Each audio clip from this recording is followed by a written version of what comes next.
What's up, everybody? Welcome back to the basement. We got an extra special question and answer. That's Q&A for anybody that didn't get the reference on Instagram. We got a special episode where we're just going to take all of your questions that we've been saving up for the last several weeks, which really means we either just forgot to answer them or we asked them on the show and then didn't have an answer for them.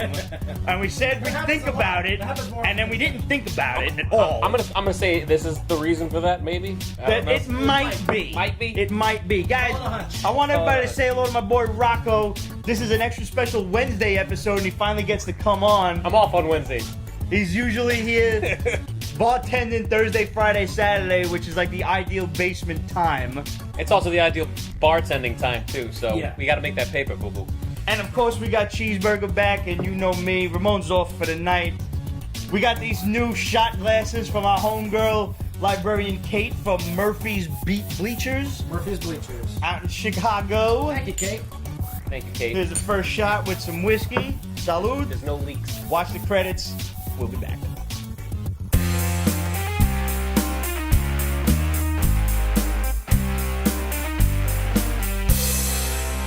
So, Rock, welcome to the show. Hey, Finally, thanks, managed to dude, get you on.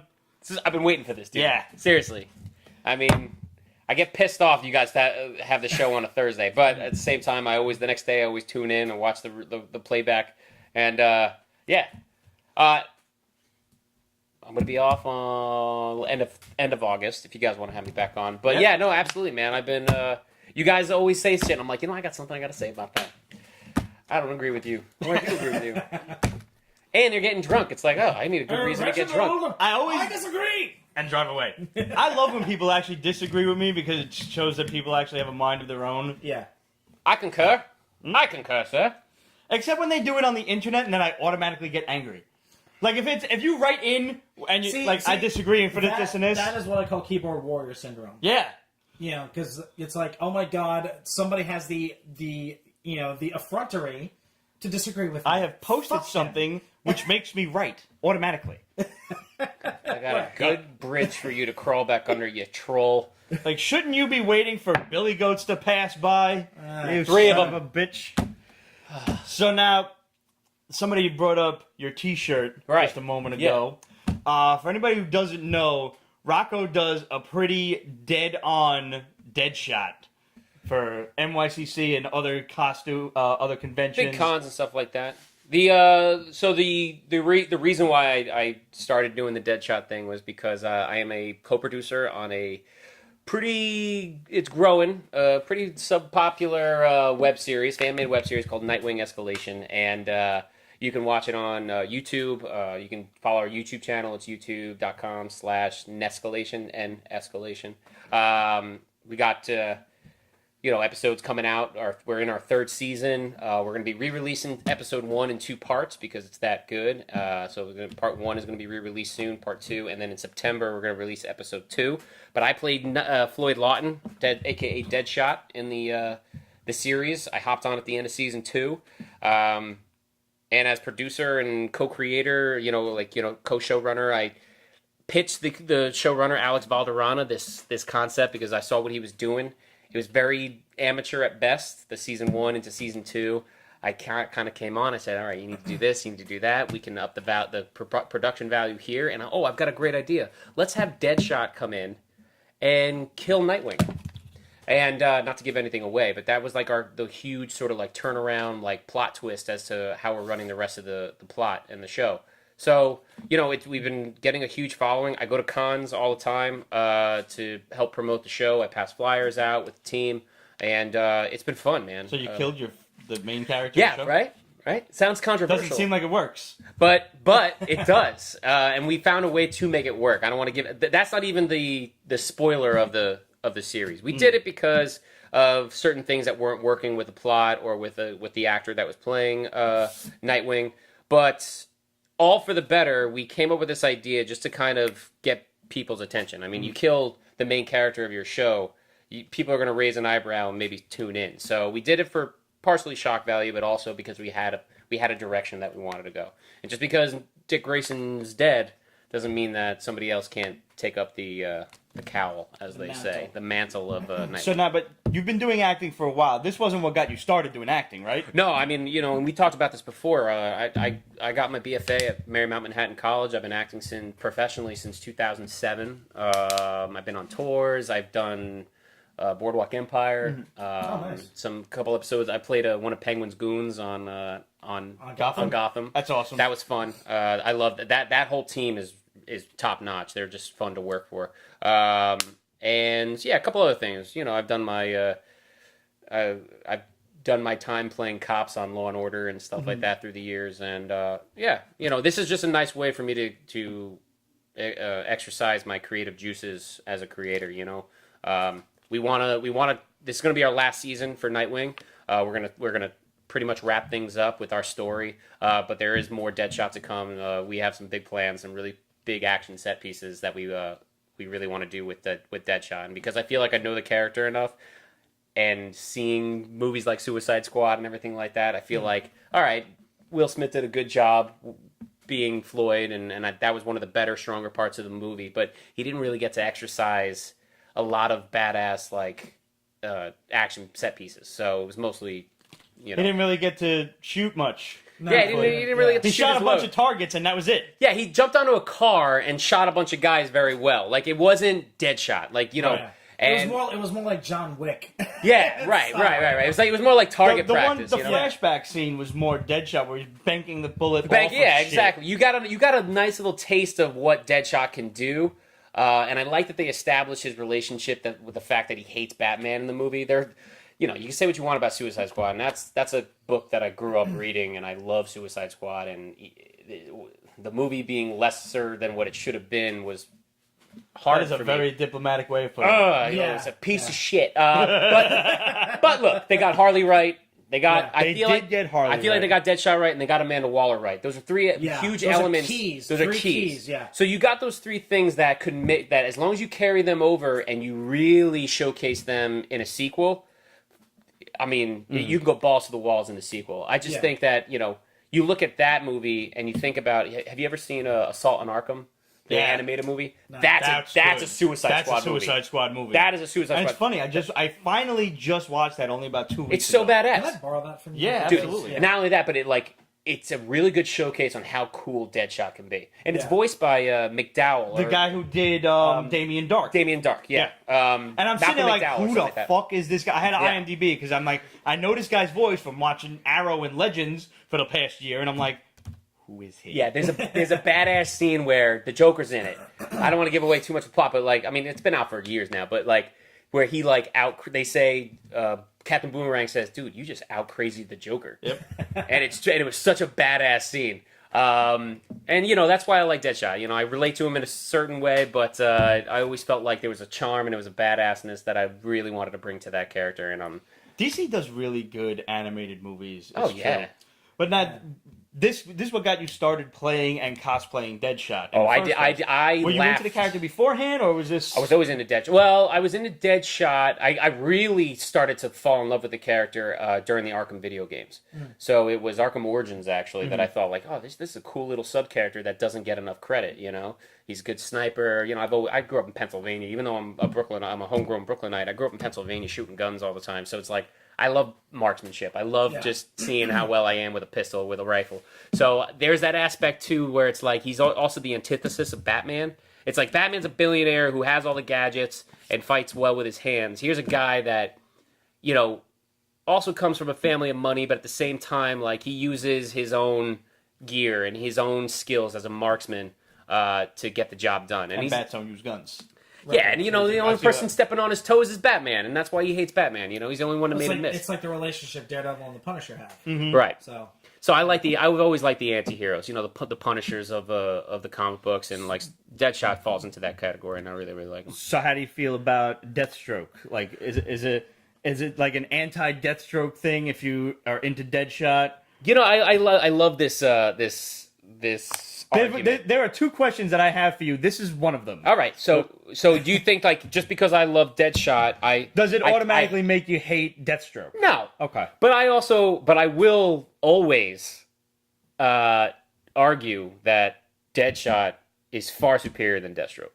And I get a lot of, whoa, shut the fuck up on that one. The but argument it's true. I hear is that Deathstroke is too overpowered.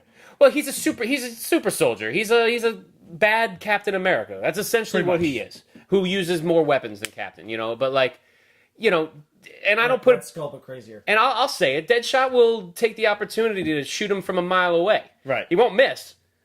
So like what? The only piece of flesh that's covering Deathstroke is this right here. He'll shoot him right in the fucking eye. I mean, I just think that when hand-to-hand combat, Deathstroke will win. I'll say that. Yeah. But Deadshot will never get close enough for him to get a kill stroke on. Not stupid enough to actually Yeah. engage the guy hand to hand Deadshot's if he knows he's not going to win. He's tactical like that. He's military trained and he's just going to go for the easy target. He's got a moral compass to him. I think with his daughter, he's got a daughter that he cares about, and he doesn't kill women and children. Right. I remember that. But when it comes to Deathstroke, but also that'll never happen because a man of wall would never allow it. So I think we're going to need a drink for this one. What was the second question? Uh-huh. Oh boy. Now, one of my favorite things to do on Instagram is set up a little Friday night fights kind of thing, like, versus and whatnot. And I had the idea for this, and I said, nah, this has to wait for Rocco to be on the show. Deadshot, Versus. it's coming, versus Bullseye. Ooh. I was thinking that before you even asked it. I was thinking about that. I was like, I've been waiting to get your opinion on this for a while. And I have now. trolled on many a YouTube videos and posts on Instagram about this very discussion. It's like, all right, I've always hated Bullseye ever since that horrible Ben Affleck Daredevil movie. Yeah.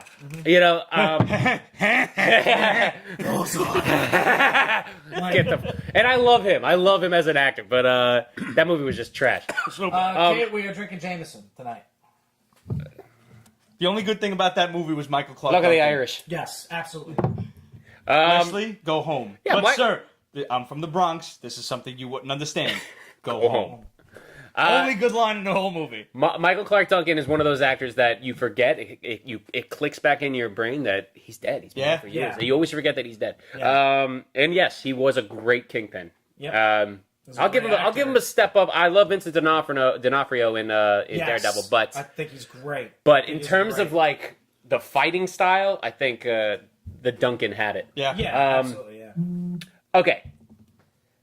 Hey, no, it's not. I actually picked up this bottle on the way in. That bottle got drunk. Yeah, that one's gone. Yeah. I don't even know where it went, You or should who know us drank better it, than that. but it's Kate. gone. Come on. You got to break down the skill sets. Bullseye doesn't. What does he have? He has athleticism. Not He's great. almost like an acrobat. He's an acrobat, but I wouldn't even say he's got great hand-to-hand combat skills. He doesn't have the. He can take anything. He could take this bottle cap and hit his target with it. Right. But let's be realistic. Who's this killing? Right. You know what I'm saying? So, can he But take? he did it with playing cards. Yes. I have watched regular playing he cards. slit a throat with playing cards. Gambit was cool. Yeah. You watch this shit on like History Channel because they don't show history no more. No. I have watched motherfuckers cut fruit in half with just regular ass playing cards.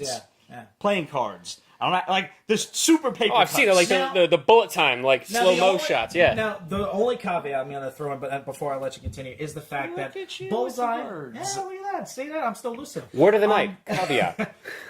Is that Bullseye was holding his own hand to hand against Elektra, but when he killed her. Right. So I wouldn't necessarily say that he's lacking in the hand to hand combat. But he seems to always get his ass kicked by Daredevil. Yes. Yes. Like if Well, he that's would because beat Daredevil once, I'd say yeah, no, he can Well, fight. yeah, but Daredevil has the same benefits as Spider-Man does in that his radar allows him to Fair enough. anticipate a lot of shit coming at him. Bullseye has some adamantium somewhere too.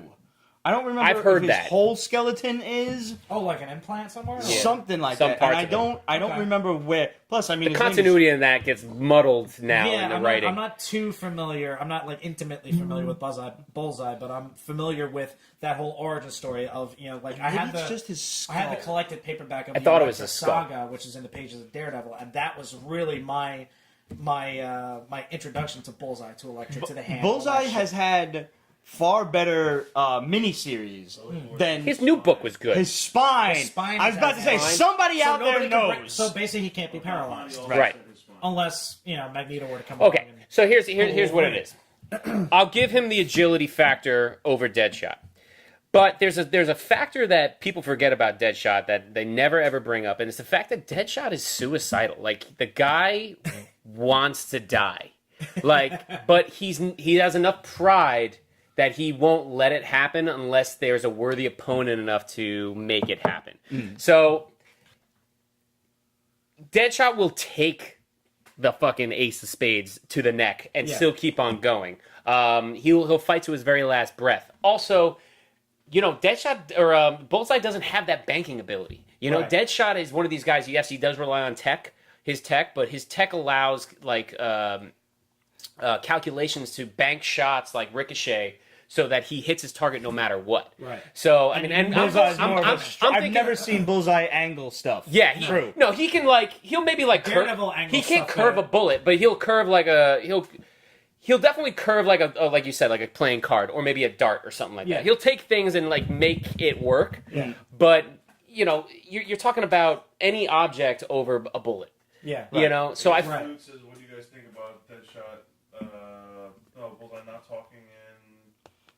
That's Blackbolt, not Bullseye. Oh shit, I think it was. Yeah, it's that's. We'll get to that. Well, yeah, we'll get to that. But you know, it's So I think that there are a lot of factors that Deadshot will just end up having the upper hand and go like I said, he'll go for the easy kill, you know, and before Bullseye could even get a lucky throw off at Deadshot will have him dead to rights. I like the idea that if it comes down to just, you know, hauling fucking shots at each other, that it seems like Deadshot would take, like you said, he's suicidal. Like, he'll take bullets, but I'm gonna kill you so too. I don't know who's actually reading Suicide Squad out there right now, but like back in when New 52 started, there was a great moment where Deadshot like put his own gun to his chest because I think it was a Basilica. I think it was the Basilica or something like that. That was the main baddie from that series. He like sacrificed himself. He shot himself through the chest to kill the guy that was like choking. Oh, so he pulled Die Hard. He pulled the Die Hard. Die Hard 4. Live Free or Die Hard. Yeah. So he did it, and he actually died, but he was brought back to life somehow. I forget how he was brought back to life. But Amanda Waller has her ways. The hand. She has Yeah, Waller doesn't let. Like, and that's one relationship that we do explore a lot in our web series, the relationship between Deadshot and Floyd Lawton or Amanda Waller, because Amanda Waller knows that Deadshot, if he wants out, he can just fucking kill himself. Like he won't put. Like I said, he has too much pride to put a gun to his head, but he'll do something crazy enough that he'll die, but help Amanda Waller. But Amanda Waller would be like, "Nah, Floyd, nah, you still got a couple more. I definitely you got a couple more years for me." There's one aspect where I still have a use for you. Right? Yeah. There's one aspect where Bullseye wins hands down, and that is in the worst name category. Oh. Because as bad as Floyd may be, and if you're out there and you're a Pete's Basement fan named Floyd, I'm sorry. There was this... But Lester is far worse. Yeah. Lester. That's why he changed his name to Bullseye. Yeah. Listen. Well, hold on. Vegetable Tubes gave us our first Super Heart. Excellent. Nice. I don't even know what that is, but awesome. Congratulations, Periscope. guys. Nice. I'll say this. Like, as an actor, you know, you kind of... I have a high voice, but like, you know, like when I'm doing certain roles, like I always try to use the voice to kind of like establish parts of the character. And like when we were first starting to shoot my scenes for Nightwing, I was like, what is he going to sound like? And like you listen to you hear a name like Floyd Lawton, you go, does he have a southern drawl? Like I thought, like, is he like a southerner that kind of like likes this gunslinger thing? So we did some ADR where I was like trying different voices out, different dialects. So at one point, my version of Deadshot had a southern drawl to him, but I decided to nix it because I'm like, he's from Gotham. Like he's actually like, he was born and raised like outside of Gotham. Like this guy has like a Brooklyn voice. Yeah. You know, so like, you know, right outside of Gotham, that's Brooklyn or the Bronx or some shit like that. So I thought like, you know, he's gonna have that sort of attitude. So, but like a little deeper, a little bit more subtle. And I want to bring a little charm to him, you know. And that's what I like about Deadshot. You know, he's a smart fucking guy, and you know, smart character. And he's gonna. And I feel like Will Smith Thank God he didn't Will Smith the character. My main worry. He tried. After seeing the movie, there were so many other things that we had to worry about that fucking movie. Yeah. But before seeing the movie, my main worry was I hope Will Smith doesn't Will Smith fucking Deadshot. And he didn't. Like he kept him grounded. He kept him pretty cool. I liked him. He was one of the stronger parts of the movie. I mean, knowing that he's got Jaden and all that stuff, he can definitely more than a lot of other actors can relate to the character and basically do everything for his kid. Absolutely, So absolutely. That I think kept him grounded enough so that he didn't go off And be into the And character. I'm sorry, like when it comes to like just discussing who your favorite comic book character is out of any medium, out of any title, it's like the flawed characters are always the more dynamic ones because they have a weakness. I don't like Superman because he doesn't have a fucking weakness. I mean, Kryptonite, He does yes. have a weakness, Kryptonite, yes, but like it's not anything you can relate to. exactly. The best characters, the ones that you engage with, and the ones that you relate to, are the ones that you can That's why I relate love to. Magneto so much. That man is yeah. tortured as fuck. Oh hell yeah, man! But he's a complete badass. California says Bullseye is close precision and Deadshot is a long shot. Yeah. He's a sniper. Also, I'm reminded. to share the video. Thank you, Rich. I'm But reminded of the line. Go ahead. You're absolutely right, but I feel like where Bullseye has more close quarter combat and Deadshot is a master at long range combat and marksmanship, he also has short range because that's what his wrist gauntlets are for. And this is my dream is to have, and we're trying here. We're gonna shoot a shootout where it's just like 10 guys in 5 to 10 guys in a room with Floyd. And he's got to work his way through the room. And it's just a matter of, it's not always just point and shoot. I'm picturing some like Equilibrium type gun kata shit. It's great. You're on top of it, man. Like in my research, because Jared DeCroce is one of our producers, and he's also one of our fight coordinators on the show. He's a stunt man. He's done a lot of work on Gotham. He actually is a Emmy. Is it Emmy? Jared, I apologize if I get this wrong. I think it's a Emmy nominated. He's Emmy nominated for his stunt work on Daredevil. Oh, okay. No. Luke Cage. Okay. He was in that. You saw Luke Cage, right? Yeah. I only saw the first episode. The fight scene or the shootout in the club. Yeah. After what's his name dies, there was like a whole big shootout. He's one of the guys that Luke Cage throws off like the stairwell. That's cool. So Jared is great. He's done a lot of work. He knows film fight choreo. So I'm working with him. We're going to be working with him with doing a lot of things. And Gun Kata was very much a reference that I had made. But also, if you want a visual reference that I'm like, this is my dream, the church scene in Kingsman. Okay. Yep. Okay. So in terms of how we want to shoot it, the church scene in Kingsman. Okay. I mean, obviously smaller scale. I mean, he's killing. He's slaying away at 100 people. Watch But the trailer for part 2 yet. oh my The god, trailer's so good. It's gonna be awesome. bro! Do you want an love erection? Don't watch that trailer. It's great. I cannot wait for that movie to come out. Dude, yeah, neither can I. That Mainly movie's for gonna be what's his name that played Oberyn Tyrell. Colin Firth. No. The guy. Yeah. The guy. I know who he is. The guy with the face. But he plays one of the statesmen, and I love him as an that's actor. cool. He was in Narcos. If you ever watched that show, I didn't watch that one yet. Oh, gotta watch Narcos. Oh, Lizer gave us Super Hard 2. Thanks, pal. Calfani says the accumulation of multiple good ideas into a single awful idea, Suicide Squad. Somebody says. I don't like to. Jones. I don't like to tote my Oh, own boy. boat. I am an amateur screenwriter, amateur film producer, but I'm making my ways. You literally put me in that room with those screenwriters, I would have come out with a better movie than what they came out with. They should have done it should have been more like a Magnificent Seven kind of structure. Yes. Yeah. You know what I'm saying? And I watched that remake, and it was pretty fucking No, good. I liked it. I mean, I you was had a surprised. lot I haven't of you had seen a it. I've lot seen of the good original. elements. Yeah. Vincent seen the D'Onofrio, original. Chris Pratt, fucking Yeah. Denzel. That movie was all about I it. haven't seen that remake. I've seen the original, and I've seen what it was based off of, Seven Samurai. I watched Yeah. it. I watched it with Oh, my own I mean, man not too long ago. Kurosawa. It was Akira Kurosawa. really good. I was reminded of one thing before we move on. I wanted to really quickly go into for a second when you said talk about Superman's weakness being the kryptonite. I'm reminded of, and I don't remember what issue it's from, but it was a quote from Batman where he says Superman's weakness is not the kryptonite; it's his humanity. Yeah. He's too nice. Yeah. See, deep down, he says, for all of his strength and speed and for all of my skill, if he wanted to, he could just take me and smish me into the Kill cement. you, yes. Yeah. But he Squash won't you do like a that bug. because deep down, Clark is a nice guy. Yeah. And deep down, He used that I'm against not. him. Yeah, exactly. Just one of the best lines I ever read. Which is why Batman's Well, fucking the badass. motherfucker still won't kill anybody. No, but he'll make you wish he did. That's how, like, That's true. just Well, that is this true. week, That's for very whatever true. reason, I had found some really cool artwork from, I want to say the guy's name is Dustin Weaver, if my memory is serving my Instagram You post posted it, correct. didn't you? Yeah. I saw some of that stuff. And Great. Comic Book HQ also posted an image of Shadowhawk. And as far as Shadowhawk goes, I read one line He's just in the brutal. comments. Okay, Come. can I say though, Dustin Weaver's style very much mimics. I don't want to say mimics, but it's very similar to John Romita Jr. But not quite as blocky, I don't think. Right. But they're Scratchy, like, scratchy. yeah. Yes, the colors are there, but a little blocky. When I first saw it, I'm like, oh, it looks like a Romita Jr. But then when I started scrolling through all those, I'm like, oh, this is definitely not him, but it's good. It's good artwork. I love it. I'm gonna start following him.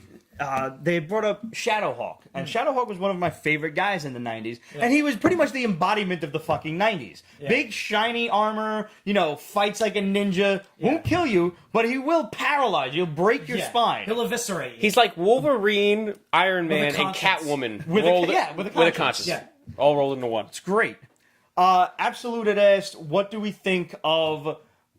Now, and they're getting shit for this from comic book journalists all over the place. Yeah, that Blackbolt doesn't talk. Yeah. I think the Hi. Shadow put it best. He's Blackbolt. Yeah.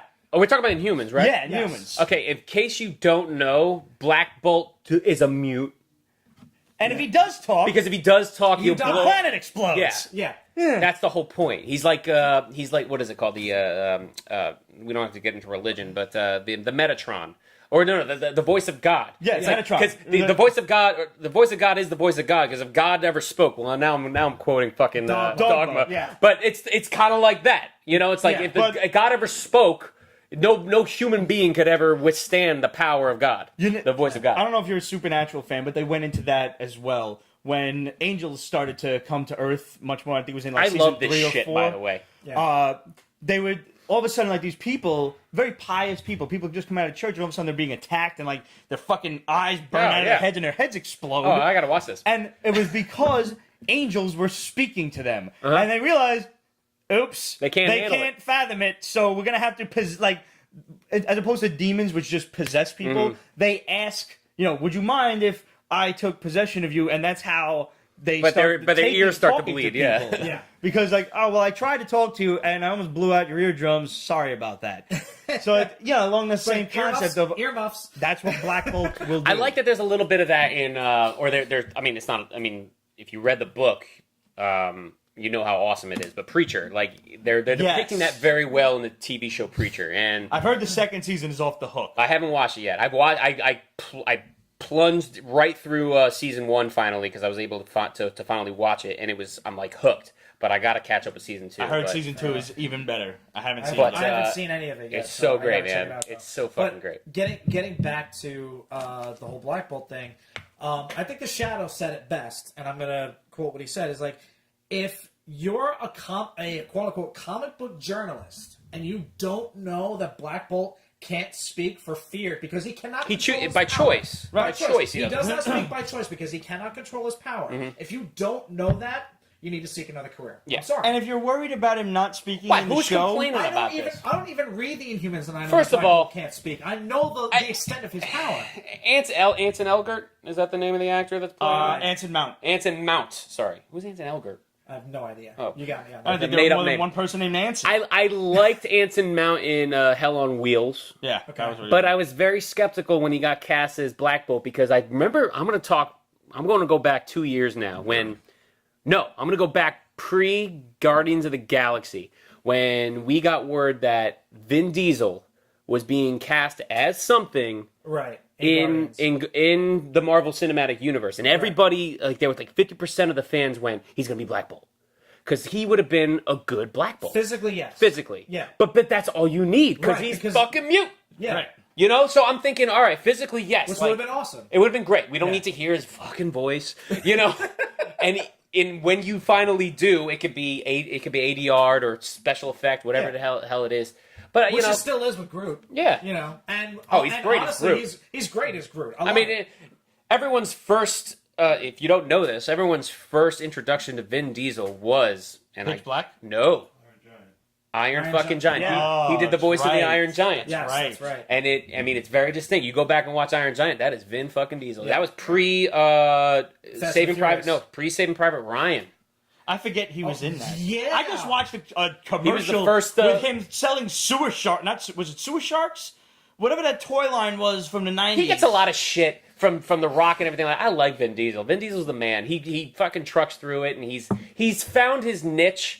And while half of that is annoying, it works for him, and he's people give him money for it. Listen, so he's whatever. part of one of the biggest movie franchises of all fucking time. And who would have thought Fast and the fucking Furious would have been one of the biggest movie franchises of all time? Well, so we're 8 movies in, and everybody's like, people like shake their heads like, oh, they're making another one. Like, I'm going to fucking see it. No, it's getting ridiculous. It's getting ridiculous. It is getting that ridiculous. last movie was fucking ridiculous. I didn't see the new I one didn't yet. see it. I didn't see it. But Honestly, and as much as I like The Rock, I stopped after 6. not everything that man touches makes it better.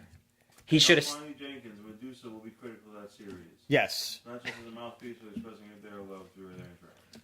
I guarantee you that she'll pull it off. People are worried about the CGI on her hair. It's still fledgling. They've got another month to finish it off. That second trailer was a lot better than the first. Absolutely. I didn't see the second And I think they're going to still Watch the second be able to pull in some more effects with the hair. I think it's going to be fine. Yeah. And I don't think you're going to see Blackbolt talk at the end of the movie. You might, because they maybe want to do Is it a some movie or IMAX. it's a TV show, but The first 2 episodes are going to be in IMAX. wow, For a movie month. length. Yeah. Yeah, it's going to be 2 hours worth of stuff. Or an hour So and a half 4 worth. hours, like so 2 hours each. No, I think it's- probably 1:45, 1 hour and a half, whatever. Basically 2 full And episodes then that will after air like a on month TV. of being in the movies, the whole thing will go to It's TV. weird. I saw. I forgot what movie I saw. Oh, I saw Dunkirk in IMAX recently, We and just talked about yesterday, this last last night. week. And they actually in the IMAX theater.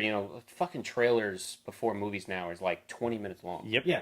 So you never worry Like, about I love getting trailers. the I shit love trailers, but Yeah. the You never fact worry that we about can getting watch that them on the internet first, when you finally go sit in a movie theater and watch movies, you're like, Jesus, all right, I've already seen this shit. But I was surprised to see in Inhumans trailer for it in IMAX. So I'm actually looking forward to maybe catching that.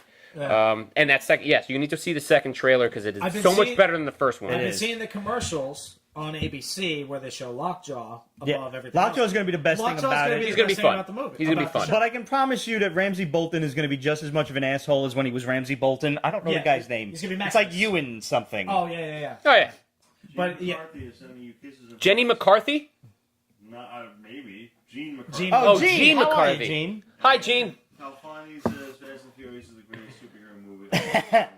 I can practically guarantee you that by the end of the first season, Blackbolt uses his power. Yes, absolutely. It may No, happen they showed in the a scene. IMAX. They showed a scene of Yeah, him but standing like, in the middle of for the a street and second. going, and that's and going it to blew be up like a fucking car. That's Yeah. like the one mozzarella stick that Yeah. they give you at the fucking at a No, restaurant. I guarantee you, if this is a TV series, they will not have that man speak. Yeah. He will not say a word. He will He will exhale. whisper. He will whisper. He He'll will exhale breathe. because that he'll test his ability in controlling it. But no, it's a TV series. It's an episodic series. You gotta build that shit. You know, the amazing thing. So you would think like season 3, we'll see it. Or like The you know, amazing thing is- the Marvel's gonna bank on it. Like they'll create any TV show with the hopes that it That's already the builds plan enough that it goes builds to enough another a movie. fan base that they will maybe do a movie. That was originally the plan. Was it was going to be a movie,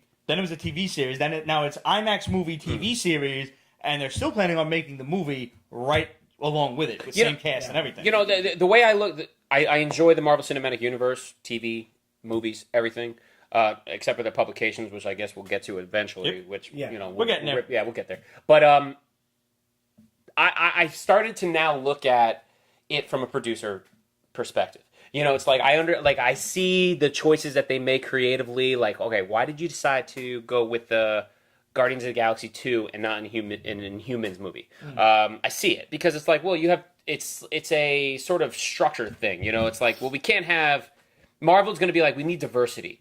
All right, so The Defenders works as TV series because you got 4 distinct characters that have 4 distinct styles. That's 4 different fucking TV shows. Yep.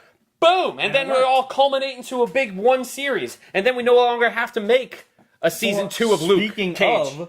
Speaking of, this news just dropped officially this week. We told you that they were considering it a while back on the PB show. Disney's making their own network. Oh, they're breaking off Netflix. Pulling everything off of Netflix. They're going to make their own, their own streaming service. It worries my wallet. I mean, what does that mean? Does that mean now I have to spend an additional $10 a month to watch Marvel TV shows? That's exactly what it means. Motherfuckers. Yeah. You're going to have... Except for, well, wait a minute. Is Marvel in control of Legion, or is that a joint? That is a Marvel Fox thing. That's so Fox. So you'll probably. I'll bet you Disney's probably already got it worked out. Oh, they'll definitely go there. Yeah, Definitely. Oh, if Fox joins that Disney contract, yeah, I'm happy. right. Because then I can watch all that. Because I didn't watch Legion. I haven't watched Legion yet either. I heard it was good. I heard it was great, actually. Complicated. Like, don't do something else and I like watch that, it. though. I agree. The whole thing takes place at like a psych ward. I want you to make me interested enough that I don't need to pick up my phone for an hour. Sean, Disney's going to wind up owning the world in about 20 years. Disney has owned the world. Every time I go and watch like a video or something on YouTube, I get the ad for, do you want to try YouTube Red? So this way you can minimize the app and still it'll be playing. Like, no, shut the fuck up. I should be able to minimize YouTube and it still plays on my phone. You cocksuckers. You know there's a way around that. There's a way around that. If you actually use your web browser and go to YouTube. Oh, I can minimize. You can minimize it and it still plays in the background. Interesting. Yeah. Because now I found that out actually going If up you play on YouTube tour, through your web browser, you can minimize that and it'll still play. it'll still play, yeah. But not through the YouTube app. Not through the Right. YouTube app. If you App minimize cuts YouTube it right app, out. the video shuts off. Right. Because now the Karate Kid is officially getting a sequel on YouTube Red, where Johnny is opening up a new Cobra Kai dojo to cement his legacy. With Baby Smith? What? Yeah, they're all back. Oh, no, the original. Yeah, I heard about that. Oh yeah, no, it's was it Ralph Macchio So what the fuck is that going to be about? Billy Zabka. Yeah, the blonde-haired kid. Billy Zabka is opening Who's up now 45 the Cobra Kai 50 years dojo, old. Yeah, but and Ralph Macchio like pushing 50. Has a son? Macchio is like a I don't know, he's like a Wall Street guy or something. He might be the bad guy. You know that internet fucking meme where Daniel's son was the bad guy in the first place? He's not going to be the master. He's not going to be the instructor. Doesn't look like it. No. He's not going to be wax on and wax off. I might just fucking get a YouTube Red account just to watch this. It's going to be a comedy, half-hour episodes. Ralph Macchio needs a huge comeback, and if he's going to go back to his Karate Kid roots, I'll take it. When Billy Zabka showed up in How I Met Your Mother, that was one of the fucking most rewarding episodes of that entire show. I watched it. I enjoy it. It gets a lot of shit for a bad ending. I get a lot of shit. Well, I don't get a lot of shit for never watching How I Met Your Mother. I do plan on tackling it, but everyone's very, particular about, all right, you can watch the first or second season, but skip, the next 3 seasons and go to the last season. The only thing that makes me mildly interested is because Colby Smulders is on. She's so great. They're bringing that back, though. They're doing a spin-off series with that or something. That's what I heard today. I just watched her in College Friends on Netflix, which was okay. She didn't take her tits out, so don't worry too much about it. She's got sex scenes, though, in it. Yeah, but I liked it. It was good. It was a good little series. I got to see an ass crack, and I was kind of thrilled about that. But it didn't last long enough. I like the cast. Listen. What's his name? Friends from college. Keegan Michael Key. Keegan Michael Key. Say that shit 3 times fast when you. He's I'm Key. not sober enough for that. He's just Key of Key and Peele. Yes. He was good. No, I enjoyed the series. I actually did, and it was interesting enough that I like seeing what's his name from Wonder Years. fucking Fred Savage. Yes. Okay.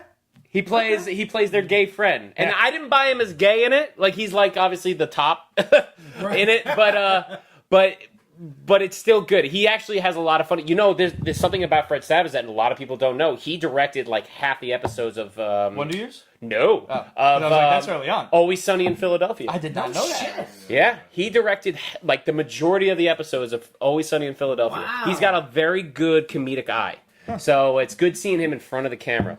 So here's a funny question. While we're on TV and pop culture and stuff, Librarian Kate asked us, said this came up on another podcast I was listening to this afternoon. First of all, listening to other podcasts? How dare you? You should just, wow, that was good.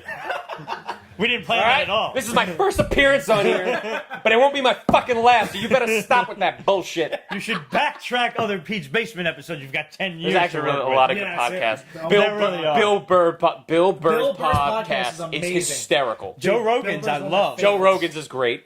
Well, I'm sure there are other good geek Those are just podcasts comedic out ones. there as well. Oh, yeah. There really are so many that we've actually had the privilege of working with over the years, too. Not the least of which, shout out to Big. I think AO Big Geek is in this, Toy Addict, and our boy El Sinestro, Toy Addict, who I do know. Raw Live and Uncut. And they talk about like Game of Thrones and whatever other TV series, and of course, toys. That's Toys. I good. mean- Yeah. I'm 32. Epic Comic Casts, Blurred Vision's got one.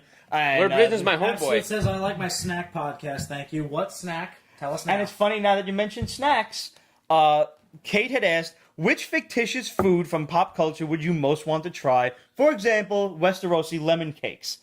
I have my answer to this. All right, I read this question, and it's hard for me to I'm still put my racking my finger brain. on it.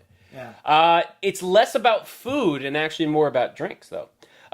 It comes down to the blue milk from Star Wars. from Star Wars. What the fuck is that? And Tranya from Star Trek. I hope you relish it as much as I.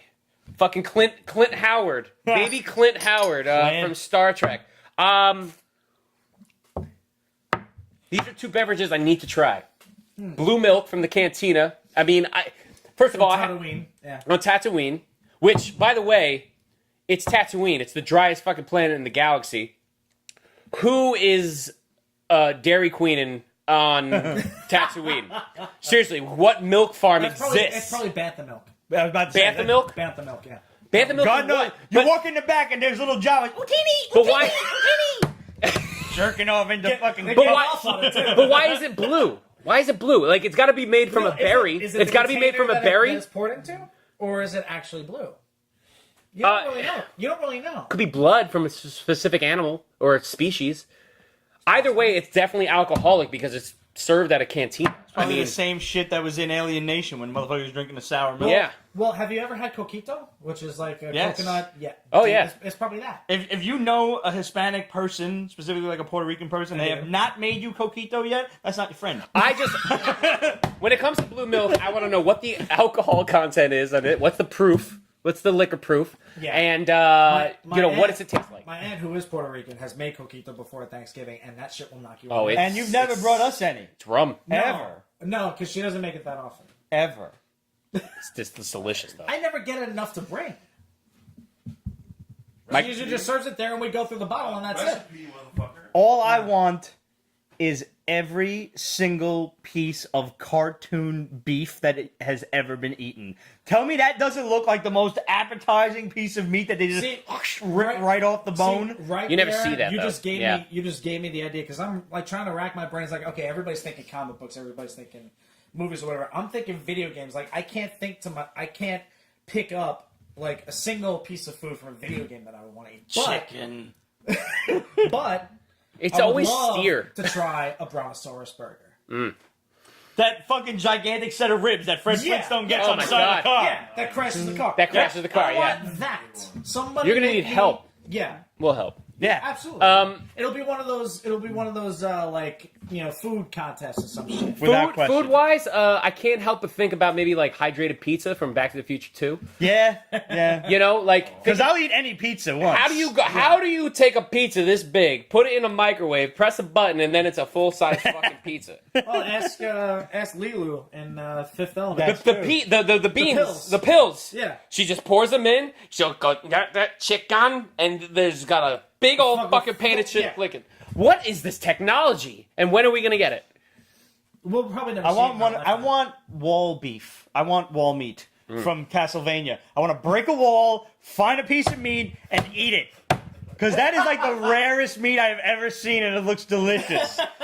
Which brings us to Just Call Me Kate Goon. says hydrated pizza was what started this question. Actually. Hydrated pizza. That's awesome. Just Call Me Goon said, "What classic NES game would you want made into a comic?" Fuck. Ooh. Wait, are we talking just classic Okay, Nintendo? there- I think There's a just few. Nintendo. There's Maybe a like few. we can extend this. My to, like, Super my Nintendo. mind automatically went to Earthworm Jim. I could rock an Earthworm Jim comic. Yes. They already did the TV show, and it's hard to Is there? top the TV show. TV show was funny. The TV show was fucking awesome. That was short lived though. It was Yes. short-lived, but it was worth We it. need Every we minute. need a reboot of Earthworm Jim in some sort of. Yes, I totally Imagine agree. an Earthworm Jim now in like modern video game platforms. That'd be It'd be- fucking dope. It'd be ridiculous. It'd be great. Like just Jim Max comic. you need like 10 creators to just get really You know high. what? It doesn't even need to be a Max comic because it's Max. It's in its wheelhouse being The Max is gonna be made in a movie. being like for teens and young adults slapstick comedy. That's where it lives. I'm waiting for that It number doesn't one to need be worth money someday. overvalued You can still get it for like $2. whatever. Yeah. I know, Dale like where you're Keown. going with it. Was that Dale I like Keown? where you're going with it. Yeah, but Keith. No, Sam Keith. Sam Keith. what? What am I thinking? The Pit? Well, So, You're okay, thinking of an the Pit. NES game Yeah. I would love to see done in a comic book, and I can tell you who I want to do it. I want them to do River City Ransom, and I want Udon Press to do it. You don't know? You don't remember I don't River City remember this Ransom? one. No. Side scroll beat 'em up, where it was basically up against all different high schools and like teenage punk gangs, okay. and you're trying to. I guess you're trying to find like one of the characters' girlfriends or whatever. But it was like basically, it was almost like the Warriors meets Double Dragon. I was gonna say Double Dragon. Like Yeah, that was the Double first thing Dragon. that came to Double mind. Dragon would Double be Dragon, great. Because they've Marvel already did done a Double Castlevania Dragon. comic. there was a book. movie Marvel- Double Marvel- Dragon. No, yeah, there wasn't. which was- There was a no. movie Double Dragon. No, there wasn't. Look at me. There was not a movie. There wasn't. No, look into his eyes. There Look was into no. his eyes. There was no Whoa, movie whoa. starring Mark Dacascos or the kid from Party of Five. That was Double Dragon. That happened. never happened. It has a Strike it from our memory. Oh, Yeah, God. yeah. It shall be stricken from the record. No, but Remember, up the river Marvel if you're actually serious, did- across the stream if you want attention. Marvel Oh my did God. a book back in the 80s or early 90s for Double Dragon. It was terrible. I think they tried to do one for Castlevania too, if I'm not mistaken. Castlevania See, my came mind out, only but went it to was one of the Castlevania, but- oddball, like, offshoot Yeah. Belmonts. Like as far as like comic books that have come out for existing NES games that aren't like Legend of Zelda or Super Mario Brothers, Right. You're better off reading the Worlds of Power books from the 80s. Yeah. Honestly, Those were fucking dope. they were great. I read the They were great. Ninja Gaiden ones, and that was great. Ninja Gaiden was amazing. Bionic Commando was fucking Yep. dope as shit. No, but what's I'm so glad you know that. It's what got am a I little going yellow to? box set. What's the two Oh, yeah, what's the two commandos fighting? Bionic Commando No. and No, Contra. Contra. Contra, Yeah. yes. That's what I want to see. I want to read Contra would be Contra. sick. Contra would be sick because you could do like an Aliens versus Predator Yes. type style.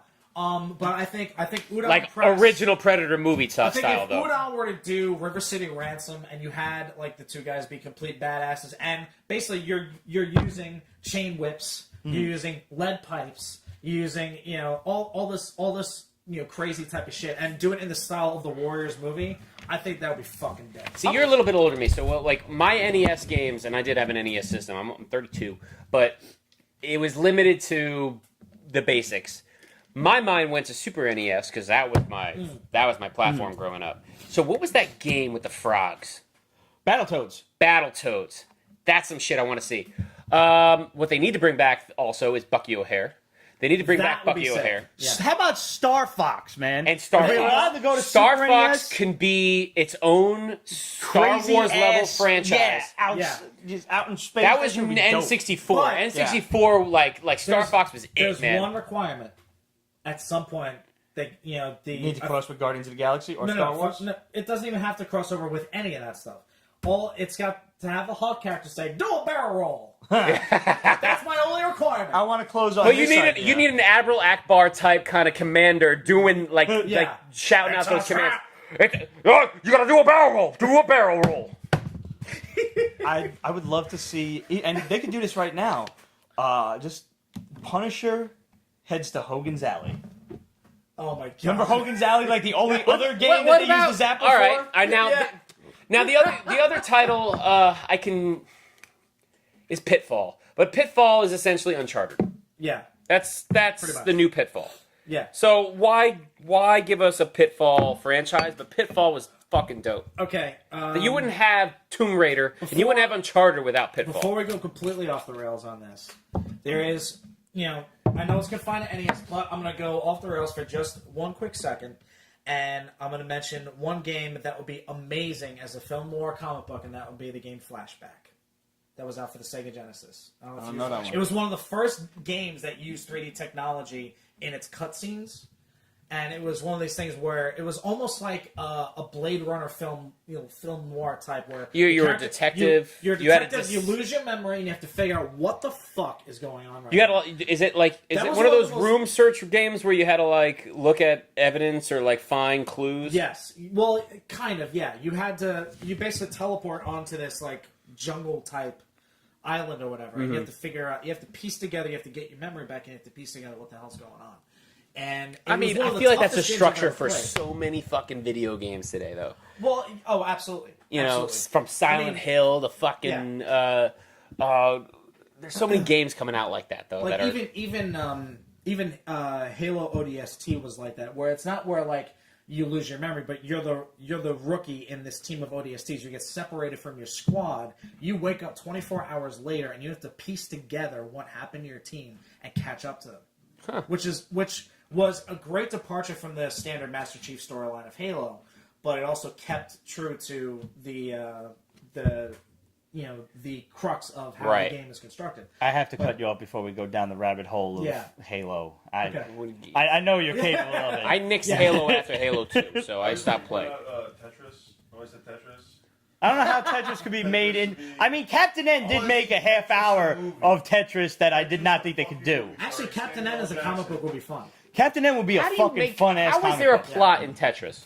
I'm saying Alien and Space Invaders. Captain America... Fuck Captain N that. did a... Space Invaders... That's the ship. No. That's the premise of another... That's the premise of another Well, puzzle that game. reminds... When you say Tetris or Space Invaders, Pac-Man, my mind goes to that horrible Adam Sandler movie that came out. Pixels. I loved it. It's just like, if it doesn't work in that medium, like, you've set those properties back an additional 10 years. Did they do Tetris and Pixels? Was there? I don't know. I didn't watch the fucking movie. No, they didn't. It was too early. Fuck that shit. Adam Sandler, you are... But all right. no, they've Adam done a Sandler, you are puzzle game. so much better than that, man. Just start They fucking did a working puzzle hard game again. on the NES. Just start that doing was Billy based Madison on 2. aliens That's all we need. loosely. Rip that up your was Netflix fucking contract. So, since we're in movies, first off, Absolute wants to know, what are your thoughts on Atomic Blonde? I didn't see this yet. Well, I'm the only one that saw it, I think, off this table. So, and I saw it today. So my original impression of it from the trailers and everything was, oh, this is just a female John Wick.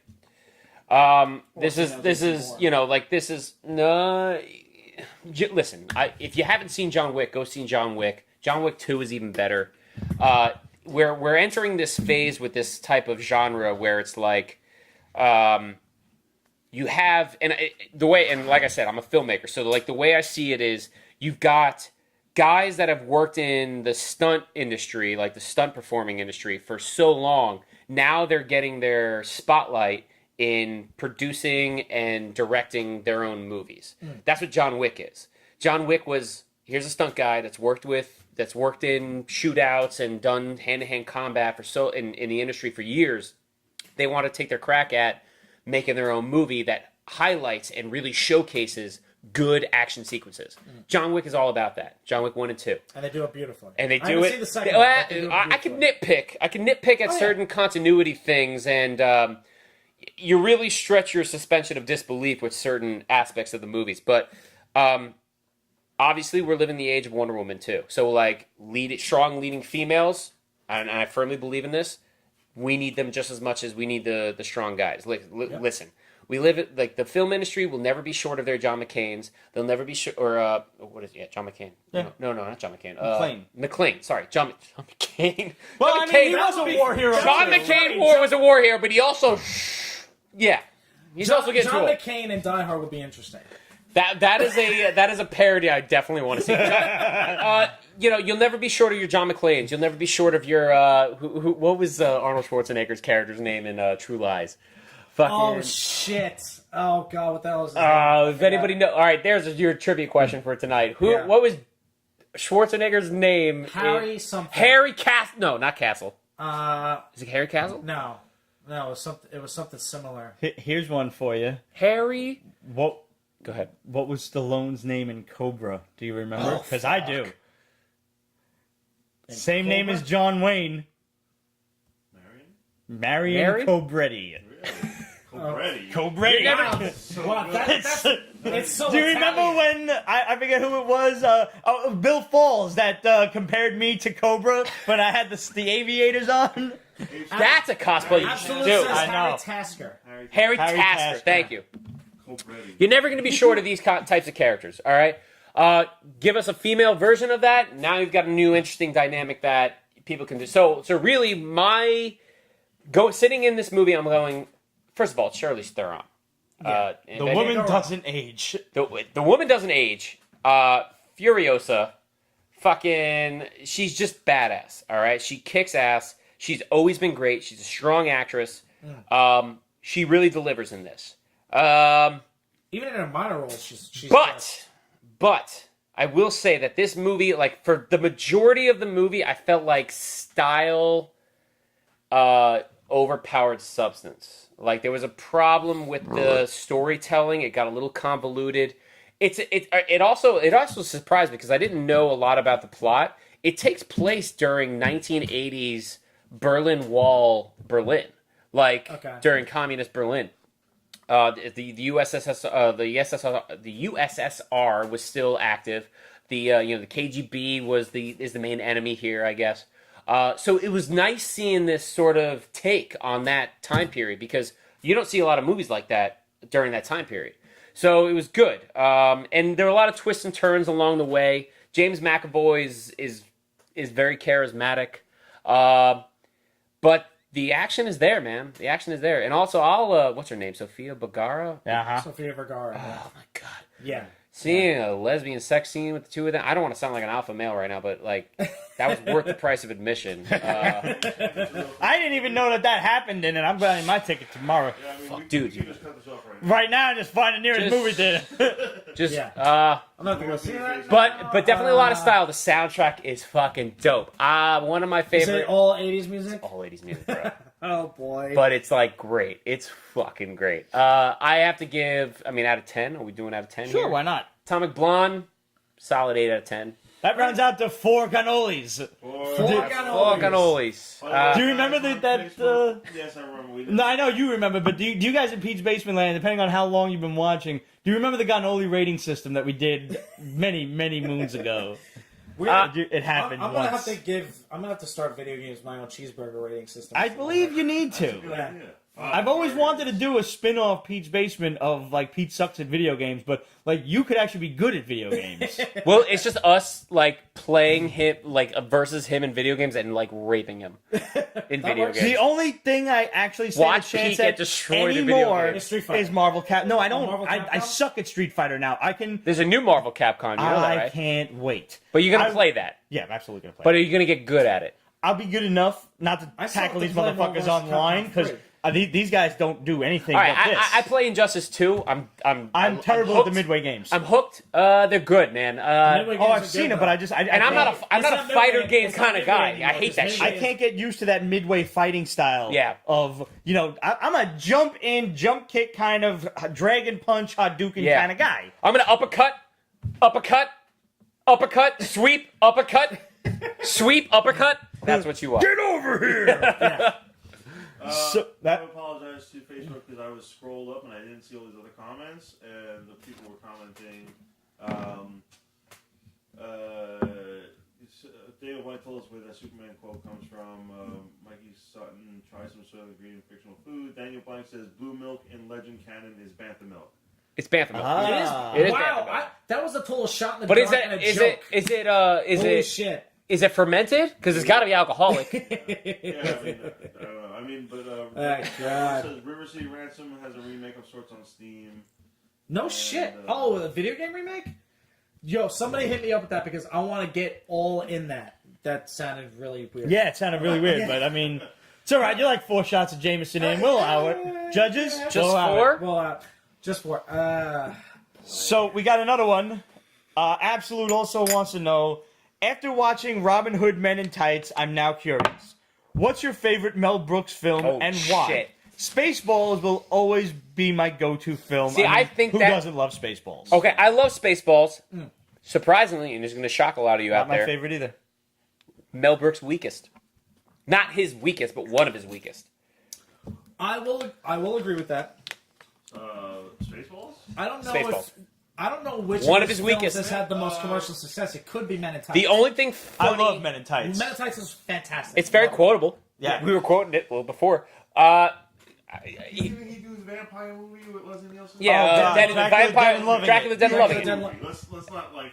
That's his weak. That's come on. That's the modern age Mel Brooks, so we're not counting that? Yeah, come on. Here's my thing about Spaceballs, and being a diehard Star Wars fan, it's not like I'm like such a purist that I'm not for a Star Wars spoof. I love a Star Wars spoof just as much as anything. I've done a lot of work with College Humor, and we did a lot of Star Wars music videos and sketches. In fact, I'm I'm proud to say, part of a very popular Star Wars sketch called, what is it called? It's called Stormtroopers 9/11. Just Google God. it. Oh, God. And here's the thing. I grew like 9/11 is a huge thing for me. So when I got this script, and being that I was one of College Humor's go-to Star Wars actors. So like if it was a Star Wars sketch, I was getting a phone call. They sent me this script to be in this sketch called Stormtroopers 9/11. You can watch it on YouTube. It is one of the most brilliantly written Star Wars comedic sketches I have ever seen. But I was also kind of against the wall because I'm like, is this offensive? Is it too soon? Essentially, the typical New York response to that, which is not, like you don't thing. It's not a bad thing, but you just don't make fun of 9/11. But at the same time, It's like it's Star Wars. I'm into it. It's sensible enough that you're not disrespecting anybody about it. Right. So it's three stormtroopers drinking blue fucking milk, and I remember being on set, and they're like, "All right, let's get some milk. Let's get some blue dye."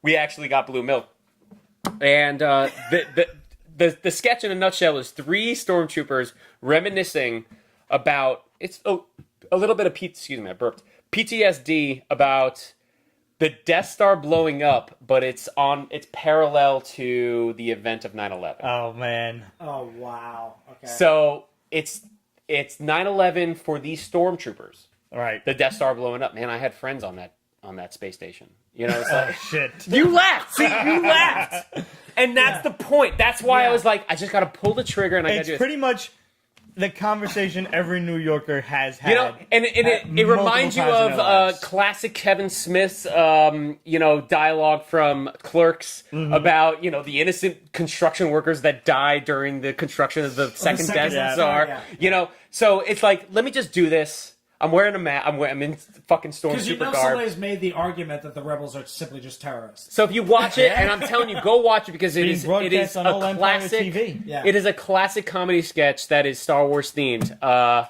awesome. definitely watch that. Back to the question. Go ahead. What's So- the favorite? All right, sorry. This is hard though. This is Young hard. Frankenstein is good. It's still not my favorite. Young Frankenstein- David Brown just chimed in on Hey, Dave, what's up, Dave? man? How you doing, dude? And Daniel Blank put the link in the comments for your Steam game there. Oh, cool. On Facebook. On Facebook? All right, so I will check that when I get home. Thank you. I have an answer for this. Go ahead. Go ahead. Easy, hands down, without a doubt, Young Frankenstein is my favorite Mel Brooks film. It was also my very first Mel Brooks film, but not because of that reason, because it was so brilliantly well done. It's so reminiscent of the Boris Karloff-esque era of those Frankenstein films and everything else. And Gene Wilder, dude. He's masterful in it. So exactly, you know he's why? Masterful in it. Because he plays it straight. Exactly, he plays it straight. Exactly, he plays it straight, and he doesn't do that in many of his other films, which is just unbelievable. And the fact that you can be funny, as fuck while still being a straight man, that is true acting brilliance. It's Frankenstein. Really? It's funny, not you mentioned Frankenstein. You're putting me on. No, it isn't. This. What's your favorite? Before I answer mine. Okay, you ready for this? It's a toss-up between Blazing Saddles, which pushed a lot of envelopes even back in the day, but he successfully does it. Blazing Saddles, and honestly, I would say this takes a little bit more of a precedent over that. My favorite would have to be Silent Movie. Okay. Which not a lot of people forget about Silent Movie. I did forget about it just now. Silent Movie is hysterical. It's fucking hysterical. And there's one scene in particular that always makes me piss my pants. And it's Bernadette Peters doing her exotic dance, and she does this pelvic thrust that makes all the men, like, fall back. It is fucking hysterical. All right? It is fucking great. And I love also the fact that the only spoken line in the movie is done by famous mime Marcel. He just says, no.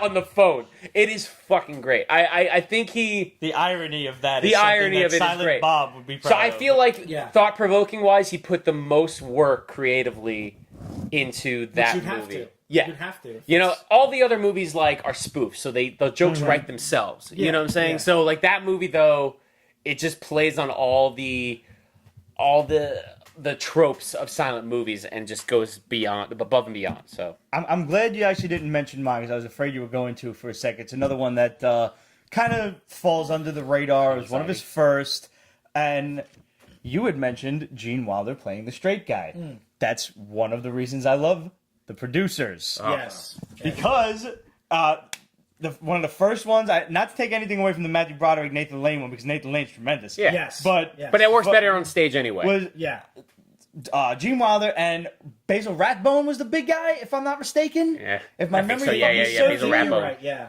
But the Nazi. reason why Gene Wilder playing the straight guy, again, the same reason that I love See No Evil, Hear No Evil. Mel Brooks had nothing to do with that, but it's Gene Wilder being the straight guy to Richard Pryor's nutcase. Yeah.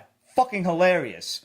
But I love funny ass musicals. Yeah. That's why I liked the fucking Muppet shit on Broadway that I can't think of the name. Avenue Q. Avenue Q. Yeah. Oh man, that's like the fucking producers, but with Muppets. With Springtime for Hitler. I like Germany. and it's funny because that's what my favorite one, but it's also the one that I've seen the least.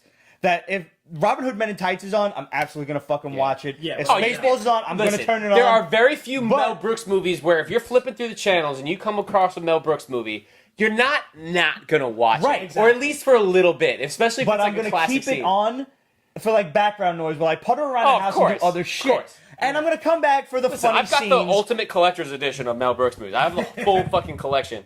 It's like, you know, I love Mel Brooks. It's one guy in my career that I just, even in passing, you're sitting at a restaurant. I don't go up to actors a lot. I gotta come up to you. Yeah. I gotta, not to quote GOT, but I gotta bend the knee. I bend the knee to Mel Brooks. Yeah. That man has done so much for comedy, and you know, he's a god. He's a comedic god, and he's done so much for TV, movies, theater, everything, every fucking form of entertainment he has had a hand in, except comics. But It's like the producers, like if I, in the odd event that I even find it on, his son, Mark, does the Max Brooks the zombie wrote books. he wrote Survival Guide to Zombies, and he also wrote World War Z. Yep. Oh shit. Oh, Okay. he is a zombie nerd. Yeah. Oh, dude. No, well, I mean, I didn't see World War Z, but what I Yeah. saw No. Don't see World War Z. Yeah. Read the book. Read the book. Much better. It's not the movie. One of the really cool things that actually my sister, who is also a huge Mel Brooks fan, told me about was that Mel Brooks and Carl Reiner have such an epic friendship between the two of them that they basically have dinner almost every night. Yeah. Like they just ditch their wives and all this other stuff, and like that is I'm picturing like a Larry David kind of like say Another kind of yeah. Another But it's like it's up there with the Patrick Stewart, Ian McKellen type of. You know, friendship. also- You ever see Seinfeld's podcast? It's a good podcast. riding in cars with comedians or something. Comedians in Cars Getting Coffee? Yeah. That's the best episode of that podcast. Is what Mel Brooks it really? or Rob Reiner? He does, no. Carl Reiner. Carl Reiner. He goes, he talks to him, he has coffee, and he tells him the story. Oh, me and Mel, we're neighbors, and he comes over every day, and he's like, would you like to come have dinner with us? And the rest of the show is him having dinner in his house. Mel Brooks. Dude, I gotta see that. I gotta go watch it. I gotta watch that episode. That's Yeah. I gotta watch that. I gotta see it. Hands down the most. I've never seen that. I gotta I see will it. say this: I haven't seen very many of that series, but one of the ones that I did watch that was utterly fascinating, honestly, was when he did it with Barack Obama. That was actually pretty fucking good. I was gonna say this. one huge Mel Brooks player that has since passed away, but I was raised on his comedy too. I was raised on Seinfeld. I'm watching Seinfeld, but Seinfeld wouldn't be Seinfeld without the likes of Mel Brooks and Abbott and Costello. Yes. So, my dad and my mom were very adamant about getting the cassettes of like the best of Abbott and Costello. I'd have the set and everything like that. So I was raised on Abbott and Costello. The other one that Mel Brooks wrote for was Sid Caesar. Yes. And Sid Caesar's Comedy Hour was some of the funniest fucking television. That wasn't of my era. It's just like, I am grateful that I know who Sid Caesar was and that Mel Brooks. I'm actually unfamiliar with him. Oh my god, dude! So tonight, just Sid Caesar homework. Comedy Hour, or like I forget what the actual show was called, but it was like Sid Caesar something. But his sketches, like Mel Brooks, that's where he got his start as a comedy sketch writer. Really? He started off as a. This guy was like a talk show host or something. No. It's just like SNL. It was like SNL, but in the 50s. I think it was the 50s. Yeah. 50s, just 60s, yeah. Oh my fucking god! And Mel Brooks was one of the writers for Sid Caesar. You actually have an admirer. Kate actually says, "I think I love you. You have excellent taste." Thank you. We like him. We try to get him on as often as possible. And since this is the first time in 10 years that we've been here, you guys should move the night to Wednesday nights. Just saying. It's very difficult to read enough comics to review by tonight. Yeah. Like if you On pick up your comic new book comic day. books on Wednesday, that's a lot of work. But it might be worth it. I don't know. I mean, if I could quit my job and just do Pete's Basement full time, we could definitely do that. But in order to do that, you guys have to either find us on Patreon and commit some donations out of the kindness I of will your wear heart. a thong on a Patreon for somebody as long as you pay the appropriate price. Listen, if it gets you, he'll do it if it gets you fucking donate. With my Deadshot mask on. And I promise next time, as an incentive, next time we're on, well, you asked about this. I won't wear full costume. Maybe I'll wear full costume. You're gonna wear the Deadshot and the thong? You give me one of these. You give me one of these fucking collectibles or some shit, and we can talk. All right. I don't know about that Deadshot and the thong, but I will either. He asked me. What about the Borat one? You made it That's sound worse than the thong. Making it worse, man. I wonder No, actually if the banana hammock one was worse than the thong. But go on. Fuck, my dick hurts just thinking about wearing that thing. Yeah. You made it sound like you had some sort of impression that I was going to wear my No, Deadshot I was like wondering just in the back of my head, like, I wonder if he's gonna bring the Deadshot costume, and then I never got around to asking you because I've been running around. I'll like bring fucking pieces. headless I chicken. regret it. I should have brought at least the mask so you guys know what the mask I was should like. have But told you to bring the mask. Well, I will bring the mask next in time. editing, we'll drop photos. We You definitely can do that. I don't want to shamelessly plug myself, but if you want That's to, what the Beats Basement show's all about. That's what I do. I'm going to shamelessly plug myself. You can follow me on Instagram and Twitter at orocco.com. And it's not like O-H. Not like oh Rocco, but more like oh Rocco. Like I say some But not bullshit. Rocco, like Rocco. I actually thought it was, Rocco. Oh, Rocco. Oh, Rocco. Yeah. I know that guy. That guy. O-H or Orocco.com. at Orocco. Well, like At At Rocco Rocco. on it's Instagram. not A-T. No. It's Orocco. He's tagged in the post on Instagram. You're going to put it right here. Right here. Right Before in. you Right move in. on, I gotta tell you my favorite Mel Brooks movie. Yes. Please, I want to know. We've been waiting for an hour to hear You this. guys mentioned a lot of really good ones, and I'm not going to discount any of them because they're all marvelous. High Anxiety. Okay, Oh, see, I whispered that to him. I thought he was going to say high anxiety. Yeah, I mean that's his spoof on all Hitchcock.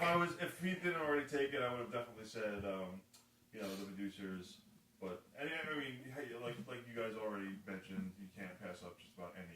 It- You really it's can't. hard to pick It's like, just it's one. like my cousin Vinny or The Godfather. You cannot not Yeah. watch it when if you come across it. What's the one where he becomes a homeless guy? Life stinks. Life Stinks. That's such a good movie. Yes. That one I didn't say. I'm actually surprised nobody mentioned that. Yeah, I saw that once. It was good. That one. My 11s are up.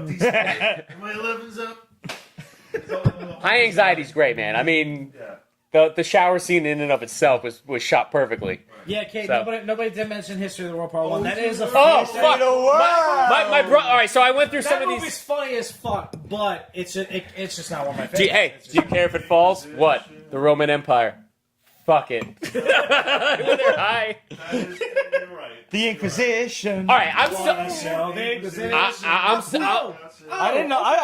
Mr. yeah. I No, tried. yo, I still have to try, but I'm pacing Yo, myself. sincerely though, I am still waiting on Mel Brooks because I know he's got a little oomph left in the tank. He's got a little gas left in the tank. I'm still waiting on the sequel to Salute.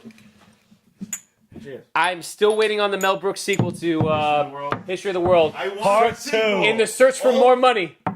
All the Spaceballs 2 better be called The Search for More Money. Oh, that's wait. But there needs to be a History of the World Part 2, and I feel like what he's gonna do, if I know Mel Brooks, and I don't know Mel Brooks personally, but if I know Mel Brooks, he will not die until Hitler on Ice, yes.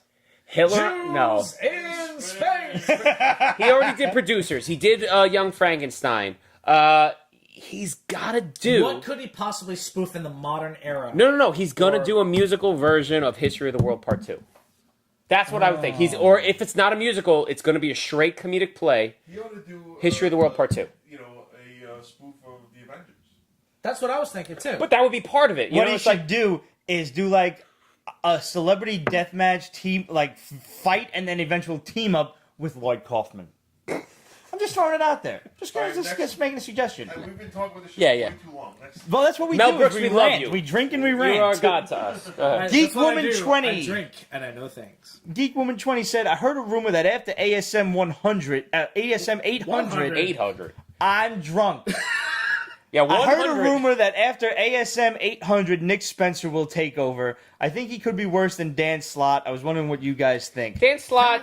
Can I take Has a quick jumped the stab at shark this? and needs to step down. Yeah. I don't care who takes over. Yeah. Yeah, I haven't liked Dan Slott since he first took over Spider-Man. That was way back when they did Brand See, I liked him when he first took over. But go ahead. He was good then. He had a lot He had a lot of good- ideas. He had a lot Spider of good Island ideas. was good. Spider He Island was was at good. least palatable. Yeah. Back then. The Inheritors, he is the Spider-Verse story that I thought was going to suck, I actually enjoyed. Just a preface, I haven't picked up a Spider-Man book in. You're not missing anything. 6 years. I was about to say, no matter what number you throw at me, you haven't missed much. Spider Island was sad. good. The Inheritors was good. The little side stories and How long I like has his Spider-Gwen run- more than I like. How It's long been a has while. his current run been going for? Because I know I don't- he jumped on and off. easily 7 to 8 years. Jesus Christ! So It's he's been there a the whole while. time. I haven't read him since 700, I don't think I've read him since 600. And and that was like when, I liked Superior better than I expected to. And that being said, I was gonna say that too. I'm not caught up on Secret Empire, which is what Nick Spencer's getting all of his shit for. And I don't understand why people are giving the writer shit. Okay, maybe it's a stupid story with Captain America turning Hydra and the Punisher and But you Magneto know he's gonna also turn turning good Hy- again. And they already said it's the Cosmic Cube. Yeah. And the Cosmic Cube can do anything. Of course, he's going to be the opposite. Here's my problem with So, Marvel. They're going to Maybe change it back, so Bizarro who Captain cares? America. Marvel's publications are competing with themselves in relation to the movies. It's like everything that they write now, they have this mentality. It's like eventually is this going to be adapted into some sort of live action adaptation? So it's like, Yeah. you know, everything that they do with Secret Empire and Captain America, it's They're like, writing it with the purpose you know, of turning it into it's a like, film. well, you know, we got to make sure that it's not stepping on the creative toes of what they're doing with the movies. We don't want to create too much confusion, and it's why Which is silly because we've already seen it twice in the comic books, the whole Infinity Gauntlet saga. But now, while Right. I'm going to say that I don't believe that the comic book should cater No. to the movies. They should If the absolutely not. movies are bringing in the fan base, I expect the fans to be able to look at the movie and say, I want to know more about these guys. Right. And then you go and look at a comic and it's completely balls to the wall, fucking left field different. Yeah. That's not good either. No, it's not. So I am, first of all, Geek Woman, to answer your question thoroughly, I think anybody at this point will be better than Dan Slott simply because he's run the gamut. He's done. Put him on something else, and I'm sure he'll be a great writer. he's a sweet guy, though. I love. He's Dan Slott. very nice. He's a He very really nice guy. is. He's amazing. I don't like him on Spider-Man anymore. It's time to move on. There are times when what you're I'm done, curious about- and you're done. And I think anybody can bring fresh blood to Spider-Man, Nick Spencer included, when he's not writing some cockamamie story about And the you know Cosmic what? Cube. That I don't believe people should hate him for it. It's just this is probably what Marvel wanted to bring in their legacy story, however that they plan on Right. doing it in the grand scheme of things with cosmic cubes and time travel and whatever else. If it's Whatever. a legacy story, then I'm on board for it. It's going to be. It's going to And it usher in absolutely the should legacy. be. We just don't know how yet. Right. And I don't believe fans should be fucking sending him death threats because the Punisher, Magneto, and Captain America are Hydra. Yeah.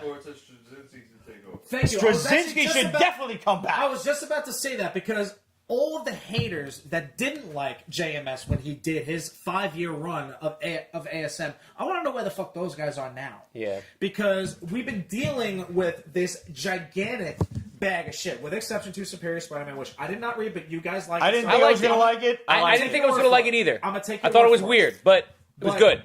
But the JMS haters, where the fuck are you now? Because I loved his run on Amazing Spider-Man. But now, I thought his writing was brilliant. Like Nick Spencer on Secret Empire, for all the people that sent death threats and like threatened his kid and all this ridiculous shit. What? That's some serious bullshit. to Dan Slott for making Doc Ock Spider-Man.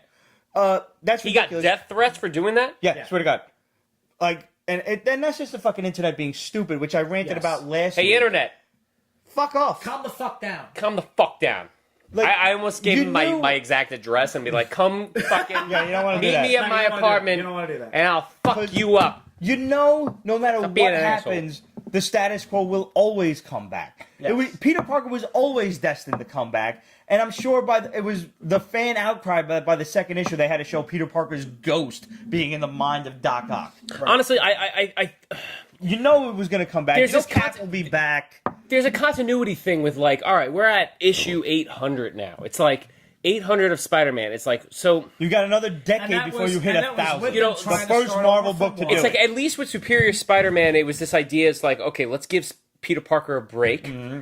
And we did that with Ben Reilly. It didn't really work. Come on, But if you this know time it did. anything about any fucking major franchise industry, comics, nobody stays dead in comics. No. Nobody stays dead in comics. And I know there's another question here about who's going to come back. Yes. It's like Jean Grey's been dead for how long?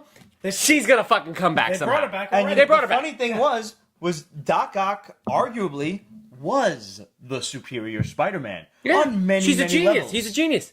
So it was an entertaining book. I think, but writers in all comics, not just Dan Slott, but anybody, when you've been writing a character for too long, it's time to move on. Just spread your creative juices around. You know, and I said that really weird, but that's, you know what I mean. That's what she said. But you're right.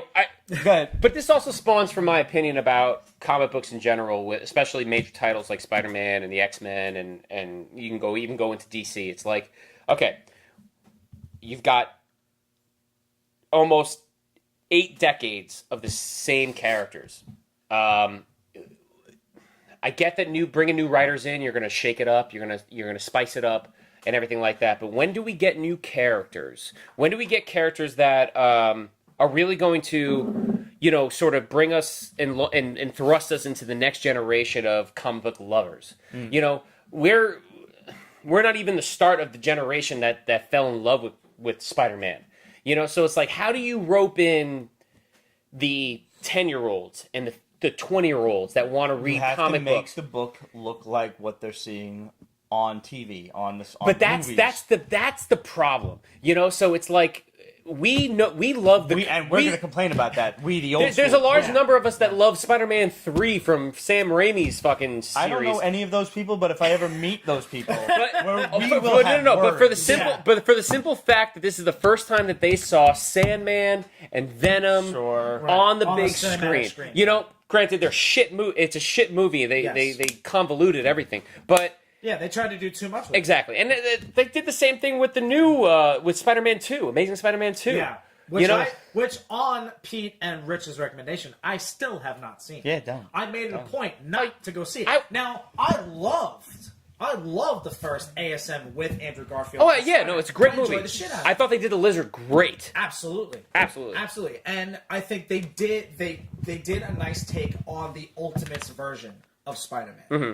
Because they made him more of a modernized character, which is really all that Peter Parker was anyway to begin with. In that ASM, but if they would have, honestly, you would never had a Tom Holland Spider-Man if they would have just took one more movie to establish Andrew Garfield's storyline, and then in the third movie you start to build up towards a Sinister Six.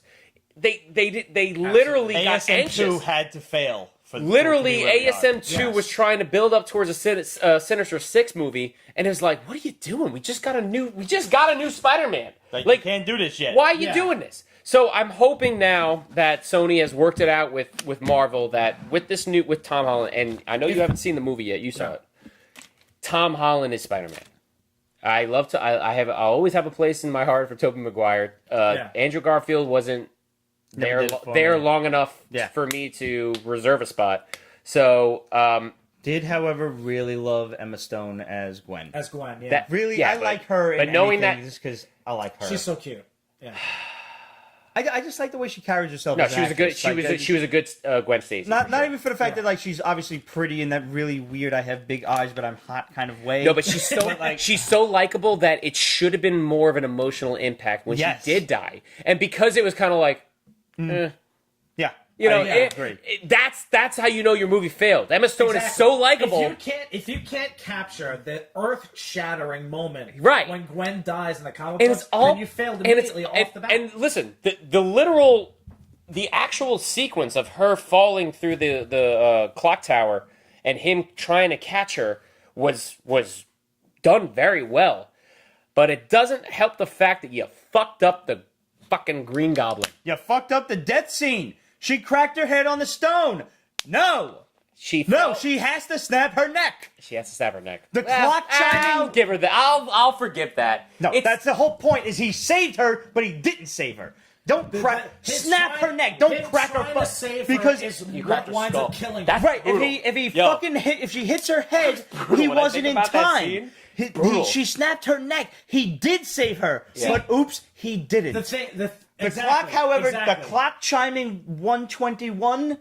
That was good. That was a good little Easter egg. That was a good little Easter egg. Yeah. But no, you're absolutely right. The whole thing that makes it even more earth-shattering, not just the fact that he lost his first love, is the fact that he wound up killing her. But I want to draw a parallel for this. I didn't start reading Spider-Man. The crux. Sorry to cut you off, but real quick.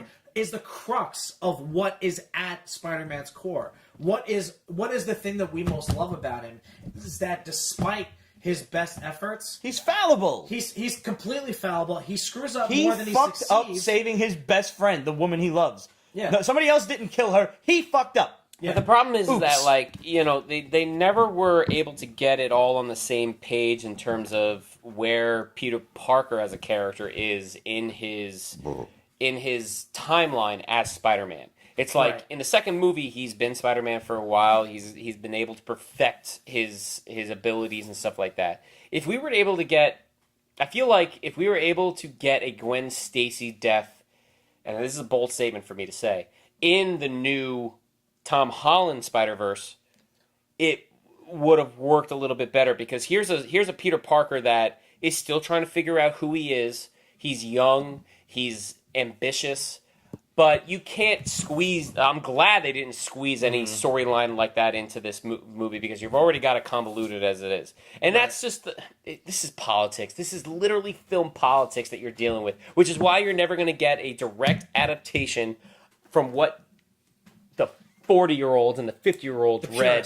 The purists read from Spider-Man growing up. You got the scene at the 59th Street Bridge versus Spider-Man versus Hobgoblin or Green Goblin with Sam Raimi's. But you're not going to get you got a fucking trolley full of kids. Right. You're not getting Gwen Stacy, which is where it happened. Right. You know? And then in the next... Which is where everybody wanted the Gwen Stacy. Right. Happy like, oh god, this is like, but you didn't introduce Gwen Stacy until film 3. Right. It's like you might as well have just nixed her completely, which is his big mistake. Yeah. So it's like, what the fuck you doing? It's like... It's that age-old theory of if it ain't broke, don't fix it kind of thing. It's like, why are you changing shit up? Yeah. I know you're trying to keep it fresh. Yeah, but there's parallel that I want to draw real quick. Murray says agreed, Dan Slott was good in his prime, but now move on. And also Relic Lord. I feel the same way. To go back to Dan Slott, it's like I'm starting to feel that way, and not so much so with like Scott Snyder and Batman. I don't know if you read Batman. I'm not up to date, but I buy them. It's like Scott Snyder is one of the best fucking comic book writers in the industry. And it's like, it's like he's so good that I kind of want to see him now. Like he started off with like with a lot of independent titles with Image and everything like that, and now I want to see him go back to that because I feel like the guy is being wasted on a Batman title. I feel like at this point anybody can write Batman. You know, I haven't liked everything he did, such as the 3 Jokers thing. Like, I'm sorry. New 52 Batman was great with Zero Year. You don't Zero like Year it? was good with the Riddler. With the Riddler. Yeah, that was phenomenal. Okay. I don't like the idea that there were 3 Jokers and Batman didn't know about it. That just seems like when he came Metatron for Metron Metron. for a few fucking moments. Mm-hmm. All right, that's cool. Batman's got ultimate power. Oh, I see things now. It's like, wait, there's 3 of them? No, I'm like, I quit. Well, it's always been this theory. It's like, well, because Batman's been and the Joker been around for so long. It's like, well, is there another? Yeah, but how long? Angle Apparently it's to only been this? 5 years. And That's why, everybody's where's been the talking continuity? about. Where's the Everybody's been continuity? talking, huh? Well, yeah, absolutely. But everybody's been talking about the 3 key personas that the Joker has taken on over the years. You've had the gangster, the insane maniac, and I forget the third one. Is And it the I'll Jokester? just Is it attribute the that Joker? to the Joker psychosis itself. Yeah. Right, yeah.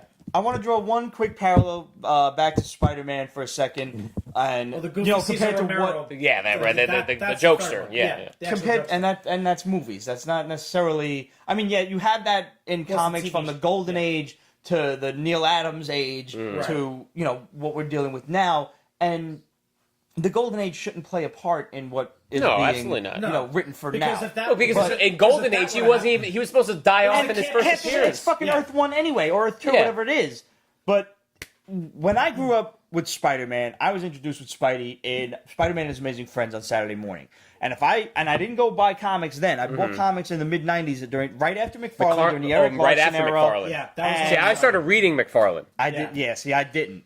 But if I would have picked the books up in the early 80s, when I was watching Spider-Man and His Amazing Friends, I might not have seen him team up with Iceman and Firestar, Yeah. but I would have had similar adventures as to what I was watching on TV, and that's the kind of thing that I think modern comics are missing, and that they're trying to do way too many crossovers and stuff like Yeah. that. You read Gotta simplify. a comic do a team-up book. of the character, and when you had a team up, holy shit, Captain America's in Spider-Man this month. That was a fucking epic moment. Now everybody's everywhere, and I get it. Realistically, everybody's in New York. Everybody's going to run into each other eventually. Yeah. That's why you're moving Avengers all across the country. But I'm not reading comics to be realistically. I'm reading comics to read fucking comics. Yeah. Stop it. And let's not forget, like, comic books aren't $1.25 anymore. Comic books are $4 at the cheapest. $4 to $5. Yeah. A book.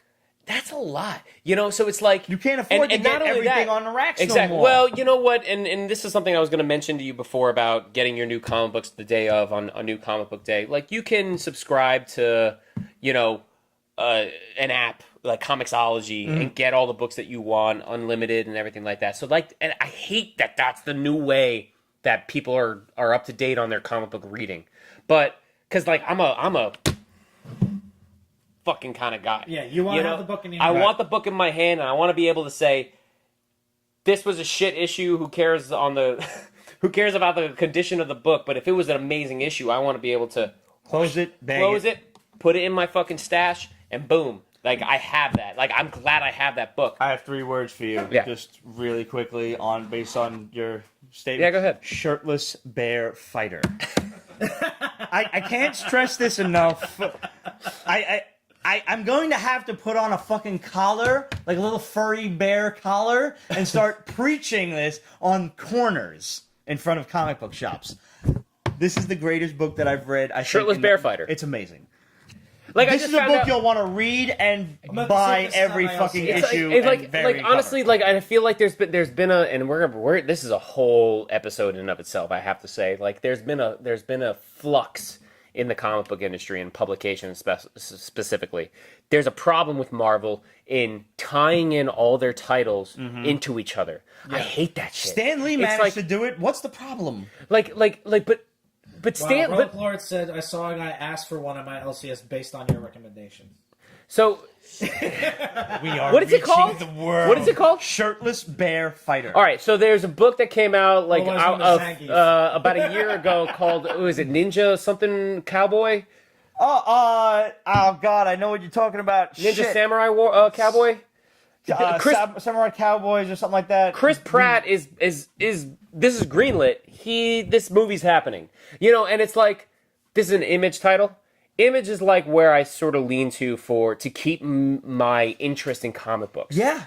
It's like remember when Image was just fucking Shadowhawk, Spawn, and the rest of them. I miss the days where Marvel or DC. Now DC a little bit more than Marvel. Like kept me interested in finding out what happens next issue. Mm-hmm. Whereas, even Valiant's coming back. They've tailed off. Valiant's coming back, and especially Image. Image is interested in, and they invest in new, fresh, original stories. Stories that could be short stories or found the novels that you just happen to be watching or looking at in illustrated format. And I love it. Like if you're not reading Saga, like you're a fucking asshole. If you're not, my boy Torrent still yells at me. Muad'Dib, and I know I'm not saying his name right, but that's his shit on Instagram. Great artist. I'm not reading Saga, and I get yelled at for this constantly. Right here. I have to catch up. I feel like Saga is like my new Lock and Key. Yeah, all right. Yeah, well, I read Lock and Key way after the fact. Me too. So I still have to. I'm telling you right now, way after the fact. Pick up fucking Saga. Okay. Same thing with Chew.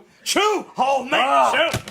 Thank God I got on Chew. Fucking Chew. Within the third fucking now Chew's over. graphic novel. Which I'm happy Chew is over because it's like Why the Last Man or fucking DMZ. These are books that ran really strong for a while, but they wrapped it up before they tailed off. Well, yeah, because Image is smart. Image is smart with that because they realize there's a lot of creative minds out there. Mm-hmm. There's a lot of fucking original ideas, and we need to create space. So Chew, DMZ, and fucking Walking Dead's not going away anytime soon.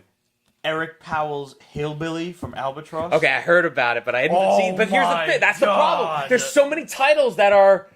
All right, Kill or Be Killed. Kill or Be Killed is really good. Like there's so many great ones, and that's where Marvel and DC need to start refocusing their writers. Yeah. It's like we'll always have Batman, we'll always have Superman, we'll always have Detective Comics, even all stretches to Teen Titans and Supergirl. We'll always have these titles, but let's. All right, what's the name of that new character that they created? That's actually pretty good. The chick, Midnight? No, not Midnight. Fuck is she called? I forget what she called. If you know it, somebody hit us up. Yeah. Oh fuck! What's it called? Yeah, one of Marvel's biggest is they don't do any third-party characters. They're afraid to come up with new characters. They are, come up with new titles. Because they try to tie it into continuity, and that always fails for them. New titles. Yeah, that's the thing. They'll come up with new characters, but they'll inject them into already enormous forcibly teams like inject the X-Men, them, like the Avengers, like up the dick hole, inject them, like crowbar them in. Absolutely. They'll try to introduce them as like C-list characters that will eventually take over the book as the main character. Right. There, I said it. Retarded. Yep. Just give them their own book.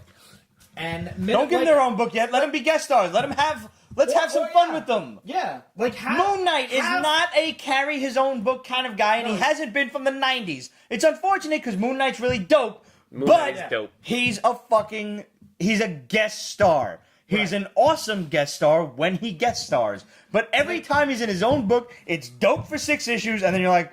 I think it would be cool if you actually had you brought in a new character in Spider-Man, in Captain America, or even in the Avengers, where they find somebody who just... Their version of a new character is a new status quo for the character, i.e. Captain America is the Winter Soldier, is the Falcon. Right. You know? Yeah. Exactly. Or that... Ms. Marvel becomes a new Captain Marvel, so we need a new Ms. Marvel. Right, Ms. Marvel is Captain Marvel, but then Ms. Marvel again because fucking Tanaka, whatever, the awesome anime artist is drawing her, and then she's back to Captain Marvel, and now we need a Ms. Marvel. You're absolutely right. Yeah. It's ridiculous. So it's like, bring in a new character, introduce him or her within the pages of an existing character that you know people are going to read, and then say, hey, if you like this character, we're going to do this. Here's a point where...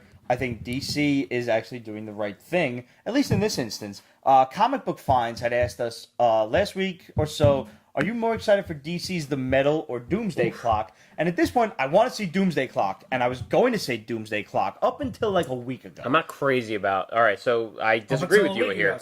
I'm looking at the promo art and stuff for Dark Knight's The Metal, and I have a soft spot in my heart for DC's Elseworlds. I love twisted versions of my favorite characters, and now you're twisted Batmanifying my favorite characters with a Batman Flash named the Red Death, and a Batman fucking Aquaman named the But you know what? Drowning. At this point, I want to see where this goes. But I like this. I hope it's good. I like this. So is Elseworlds? Is Elseworlds? They're not using the Elseworlds, but no, they're not using the Elseworlds banner. Okay. Elseworlds was in the mid to late 90s or so. Late 90s, yeah. Just one of their terms for like what if. Yeah. Like what if fucking Superman had crash landed in Russia and you've got Superman Red Planet, Red Star? The Red Sun. The Red Sun. Yeah. And I don't even know if that was under the Elseworlds banner. I think it was. Yeah, that was part of it. Yeah. It was just other shit that might have happened in a parallel universe. And this is what I was going to say before. They're like they stir the pot a little bit. They gave us something new, something fresh. And I like the Elseworlds, but is the Elseworlds also connected to the Flashpoint paradox, or is that something different? They stopped calling it Elseworlds probably right around the time. Because Flashpoint paradox was the amazing. It's amazing, but it also initiated the possibilities are endless kind of concept. Right. Yeah. It's like you could have this multiverse over here, and you could have this Batman. You could have this Batman over here. So that's exactly what we're getting with Metal. Mm-hmm. You have this different universe. I'm less excited for that, although I am excited because it is. The other thing I don't like about it is you got 4 writers and 3 artists doing 4 pages each on that. I didn't know that. It's like, what are the books leading up to it? There was like a 0 issue. Yeah, it's just like you've got Scott Snyder doing like 5 pages here with Jim Lee. And then you got some other writer doing it with John Romita Jr. And it's like you're not giving I missed the day and age where I just got the 28 pages from one creative team. Yeah. Give me an artist, give me a fucking writer, and give me a colorist. 3 people working on a comic, and it's like I feel like I guess they think that there are so many comic book fans, or they're targeting towards the older generation of artists that still want to see Jim Lee relevant. So let's give Jim Lee 6 pages to work on. Dude, I want Jim Lee to fucking give me a new goddamn title like he did with Youngblood or some shit. Yeah. Wildcats. Or Wildcats, not Youngblood. Youngblood was the life hope. Yeah. Sorry to confuse the two. With Wildcats, you know what I'm saying? We have been drinking. Sure. Andy Murray said, yes, listen to Pete, Shirtless Bear Fighter is the best. Charles Heath said Cowboy Ninja Viking is defending. Cowboy Ninja Viking. It's going to be a movie with Chris Pratt, just so you know. That's going to be... from the title alone, that sounds awesome. So Doomsday Clock is when we're finally going to But at least... All right, so this is... I was leaning more towards... or being more excited for Doomsday Clock, because at least with that, there's been some build-up. And every time we think we're going to get something really juicy, we just get a little bit more. And at least... Like that Batman Flash crossover where we basically started at the beginning. We ended at the beginning. I love that shit. That was great. It was like that's a kick in the nuts as a comic book reader where I go, we're $16 later, we're back at the beginning. Motherfucker, but now I'm going to have to and we see a blue hand reach down for the button. Yeah. But we all know what the fuck it's going to be. That's like you go on a date and you really wanted to go down there, but she just flicks it instead. Now, Doomsday Clock, is this a reference to Watchmen? Yes. Okay. Absolutely. This is how did Dr. Manhattan create this new universe? Yes. Okay. Then I'm all for it. But you haven't sold me on it yet, but at least you've committed me enough to this. That's the problem. I feel like I need to be committed. Now, the beautiful thing is that they tied it in. Tingers. This Tingers is a wonderful ring. Oh, God. All right, so just so you know, Rebirth. I was there. You're going to hate me for this. Nah. I was there, grand opening, or grand release of Rebirth. Jeff Johns was doing a private signing at Midtown Comics. They only had a limited signing. You literally had to win the raffle. So earlier that day, I had met half the cast of X-Men Apocalypse. I got a beautiful movie That's poster dope. signed by half I remember the cast. seeing that on your Instagram. Yeah, I got to do that, and then at Did last, you meet Sophie Turner? she was not there. Okay. No. She was probably filming Game of Thrones. But James McAvoy was there. The Quicksilver was there. Okay. Storm was there. I don't know these actors by name, but who I else? thought Was she there? was really good at Storm. Yeah, she Was was. Magneto in her very there? limited. Fassbender? Fassbender was not there. The But I was Gladiators no, are but probably not there. McAvoy wasn't supposed to be there. I think he was the grand surprise. It was great seeing him though. He's short. Fuck, he is that short. Oh, wow. So it was like, man, I need to lose like 20 more pounds to be on the same fucking camera as him. But later that night, it was like a day of like just like comic heaven. I got the go ahead. I got the green light that I nabbed a ticket for Jeff Johns. Who ended up showing up? We were waiting outside. So I was literally, the signing for X-Men Apocalypse was downtown, Fulton Street. And then later on at night at like 8 o'clock was Jeff Johns signing at Midtown location. Who ended up showing up was Scott Snyder with Jeff Johns. That's And they cool. came serving, because there was a huge Pies. line outside, pizza. Nice. In reference to the Flash in the first issue of Rebirth coming with pizza. Which was a great little thing. And at that time, we didn't know what the reference was because nobody read Rebirth yet. Right. But at the end, literally the last page of Rebirth, and I had only got a ticket to get a signing. I didn't, to get a signing, but I wasn't there for the photo op and the signing. It was two totally different things. Midtown Comics likes to convolute things. But I waited outside Midtown Comics because I knew Jeff Johns was about to launch himself into the biggest part of his career. I mean, he's taken over not just DC taken Comics. over films. He's taken over the films, too, as a Yeah. creative controller. Who told you that was going to happen first? News before it's news, people. So Jeff was there, and, I was only there for the comics. I wasn't there for the signature. But I waited outside Midtown Comics for him to come out. And while I was waiting outside, I happened to read the whole fucking issue. And on the last page, you got the button, the image of Batman Right. finding the button Smiley button, yeah. And I was like shitting my pants. I'm like, what the fuck is going on here? Are you really doing this? So I waited for Jeff Johns to come out, and I'm like, Jeff, what the fuck? Is this really happening? And he gave me this big smile. I took a picture with him. It was great. And he's like, oh, you haven't seen anything yet. So it's like, I guess that moment in and of itself got me sold on that. Doomsday Clock? On Doomsday Clock. I want to know who came up with the idea of saying, hey, Well, that probably was Jeff. It was Right. actually It's probably Jeff, but it was also the fact that I tell you somebody who's pissed off about this, Alan Moore. Is Alan and that's Moore. Alan Moore. Yeah. This stemmed they from have the rights to his property. So Yeah, he doesn't own stemmed shit. He has from no- when yeah. they did He's not- he's before got no Watchmen. Right. That little 6-issue mini with like every character in Watchmen, but before the events of Watchmen itself, which was really just kind of fan fiction about these characters that we kind of love because of Watchmen, but we want to know a little bit more about. But like I was saying, with Flashpoint Paradox, you open this world up to multiverses, like anything is possible. So with Watchmen being a DC property, why wouldn't you at some point throw that into the mix Absolutely. as a multiverse? And it's 30 years later, or however You know many what I'm years saying? later. So why not? I can see it, like at this point, I can anticipate a conversation between Night Owl. Is it Night Owl? yeah. Night Owl and Batman happening. It's going to happen. It's gonna happen. Yeah. I mean, if Night Owl actually doesn't fight Owlman at some point, I'm going to be really disappointed. Yeah, that's true. Or Catman. for Hit that up Instagram while we have a couple of comments from a few people over the course of the week. Sean Tenenbaum Patrick said, Garfield, in reference to the Grumpy Cat Garfield crossover that we read last week, Yes. was always one step away from being a serial killer. That's why he's awesome. Yes. I Daniel agree Blank completely. said, Mac Ross was never jump on friendly ever since the shit came out in the early 80s. I've never watched it. I was always a Voltron kind of guy, and Mac Ross was just never playing in New York. Shout out to the new Voltron series on I Netflix. haven't seen season 3 yet, Neither. but I haven't I've seen- heard I many haven't good things about it. started I had a watching little bit Voltron spoiled yet. for I'm me. still catching up on the Marvel shit on Netflix.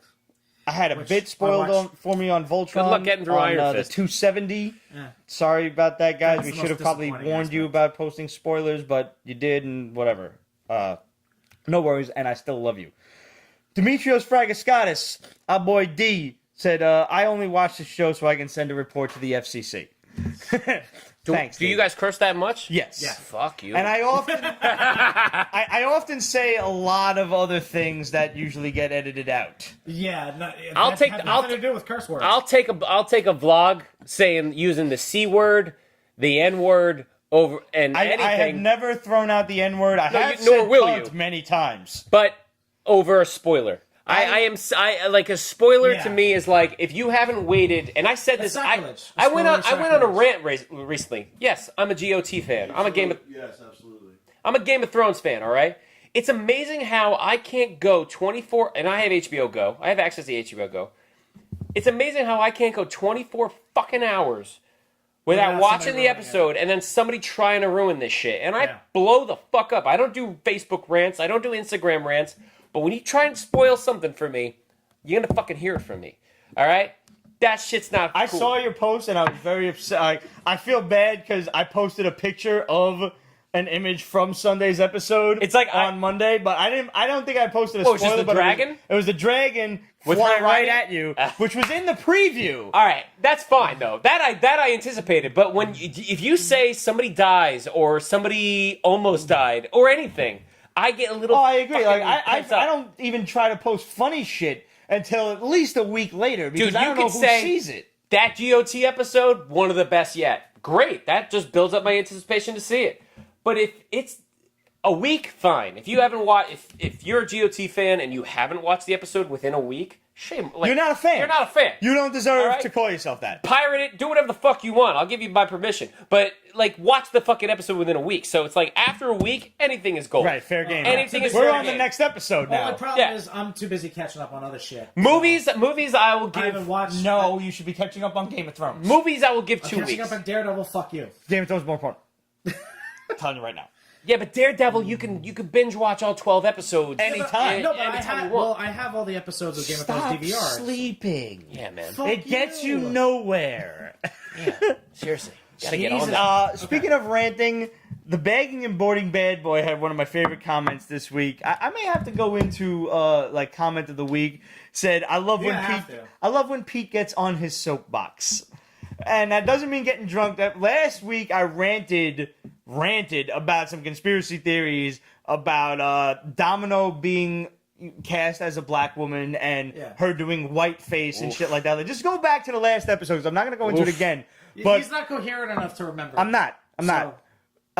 Because it was a good rant, and if you know me, I love my conspiracy theories. So go watch that, and I encourage you to hit us up. What was it? Remind me. Like I'm convinced that the powers that be, like the real jugglers, the people behind the scenes, cast Domino as a black woman purely because obviously a white woman who's doing blackface is insensitive and that's ridiculous. Okay. But is a black woman doing whiteface, like because Domino's white, like pure fucking She's white, like almost to the like, point of blue. like Harley Quinn, like Right. like bleach So white. is it racist? And here's the thing, because I don't think it is, because the character is so white, like Harley Quinn, like you she's said. naturally like white skin. But the powers that be cast her as a black woman because they're like, this is gonna stir the fucking pot. Watch this. People are gonna fucking start bitching. And it's just because they fucking race bait us into fucking yelling at each other over the dumbest shit. Right. And that's like just the whole Scarlett that's just Johansson me goes on to his the shelf soapbox. Yes, that. Yeah. Where everybody in America was Whitewashing. offended, but when you went to So there's to black. Japan, they're It's like, called blackwashing, I guess it's called. yeah. But when you went to Japan over the fucking Scarlett Johansson shit, they're like, yeah, whatever. I Fine. think. Okay, so hang on real quick. When the original creator of Ghost in the Shell says that he's okay with the film being produced, everybody needs to shut the fuck up. He kind of has to say that. He has to. No, he doesn't. Nah. No, he He doesn't. might have been paid. Yeah, that's why. He might have I don't been- trust okay. that because I'm a conspiracy theorist. I don't trust that. But I on do the flip trust side is- fans, regularized people in Japan saying, yeah, whatever. I'm not a social justice warrior when it comes to this kind of shit. No, I know you're not. And That's listen, why I respect your opinion. I'll take my perfect example as an example, and it's like Will Smith is Deadshot. Right. Yeah. Will Smith has always been white. Always been white. Fucking always. My And if you take any side with that, just reference the Will Smith rap in Family Guy. Yeah, You're done. but Your argument is no. but really, like, I guess I'm sophisticated and mature and enough to go, all right, I don't give a fuck about race. I really honestly don't give a fuck about race. As long as you give me a performance that does the character justice. Now, and I think Domino looks great. I think Zazie Beetz looks awesome. I didn't watch Atlanta. I have no She's idea from what this Atlanta? girl's famous She's for. from Atlanta. With what's her name? What's his name? I'm not convinced that's this girl's real name. Damn, I'm it sorry. sounds like a fucking Donald music Glover. name. Donald Glover made that Emmy award-winning TV show, Atlanta. Okay. She was a co-star in that show. She's got the sass. She's a good actress. I haven't seen her in much, but my problem with what I saw with that photo is I just don't like the costume. Fair enough. And that's a rightful complaint. And I feel like it's like if you want me to get color coordinated about it, it's like a negative of what you're seeing. Right, Instead they of just a white reversed it. instead of a white face with a black dot on her eye, it's an African American with a white dot on her eye. You could say it's a black face with a Fine. fucking white dot. Who gives a shit? I don't give a fuck as long as they get the character right. And Domino is a very tricky character to portray on screen because her power is she uses luck to her advantage. Right. So it's like, This is just like I want to say this. Just like I want to know, right? Because how far does her luck go? And all my African American friends can back me up on this question. Because I've seen a couple of behind the scenes shit where she's on a motorcycle. Right? She's riding a motorcycle. I saw him on the red Vespa. She's on a bike. Oh, I didn't see that yet. Oh, we got a couple of exclusive photos thanks to one of our boys whose aunt was in Vancouver and she took some shit for some shots. Okay. I'm gonna post those real soon. But she's on a motorcycle. I just want to know when she gets off the motorcycle if that hair's not inaccurate. I'm just saying, inaccurate, completely inaccurate. So I will say the fro. Unless her luck really extends to every fucking strand in that hair. Nah. Relic Lord wants to know if she hooks up with Colossus like in the books. Well, maybe we'll have to ask our buddy Stefan We have to Kapicic find about out if that. Colossus is even here's my opinion. At this point, I think so. Deadpool was such a colossal fucking success. And any diehard fan would know that Ryan Reynolds takes Deadpool so seriously That there's no chance he'd fuck this up? he can't fail. Like, he won't do something to sell out. Mm-hmm. I would like to think as a fan that he won't do something to sell out or go cheap.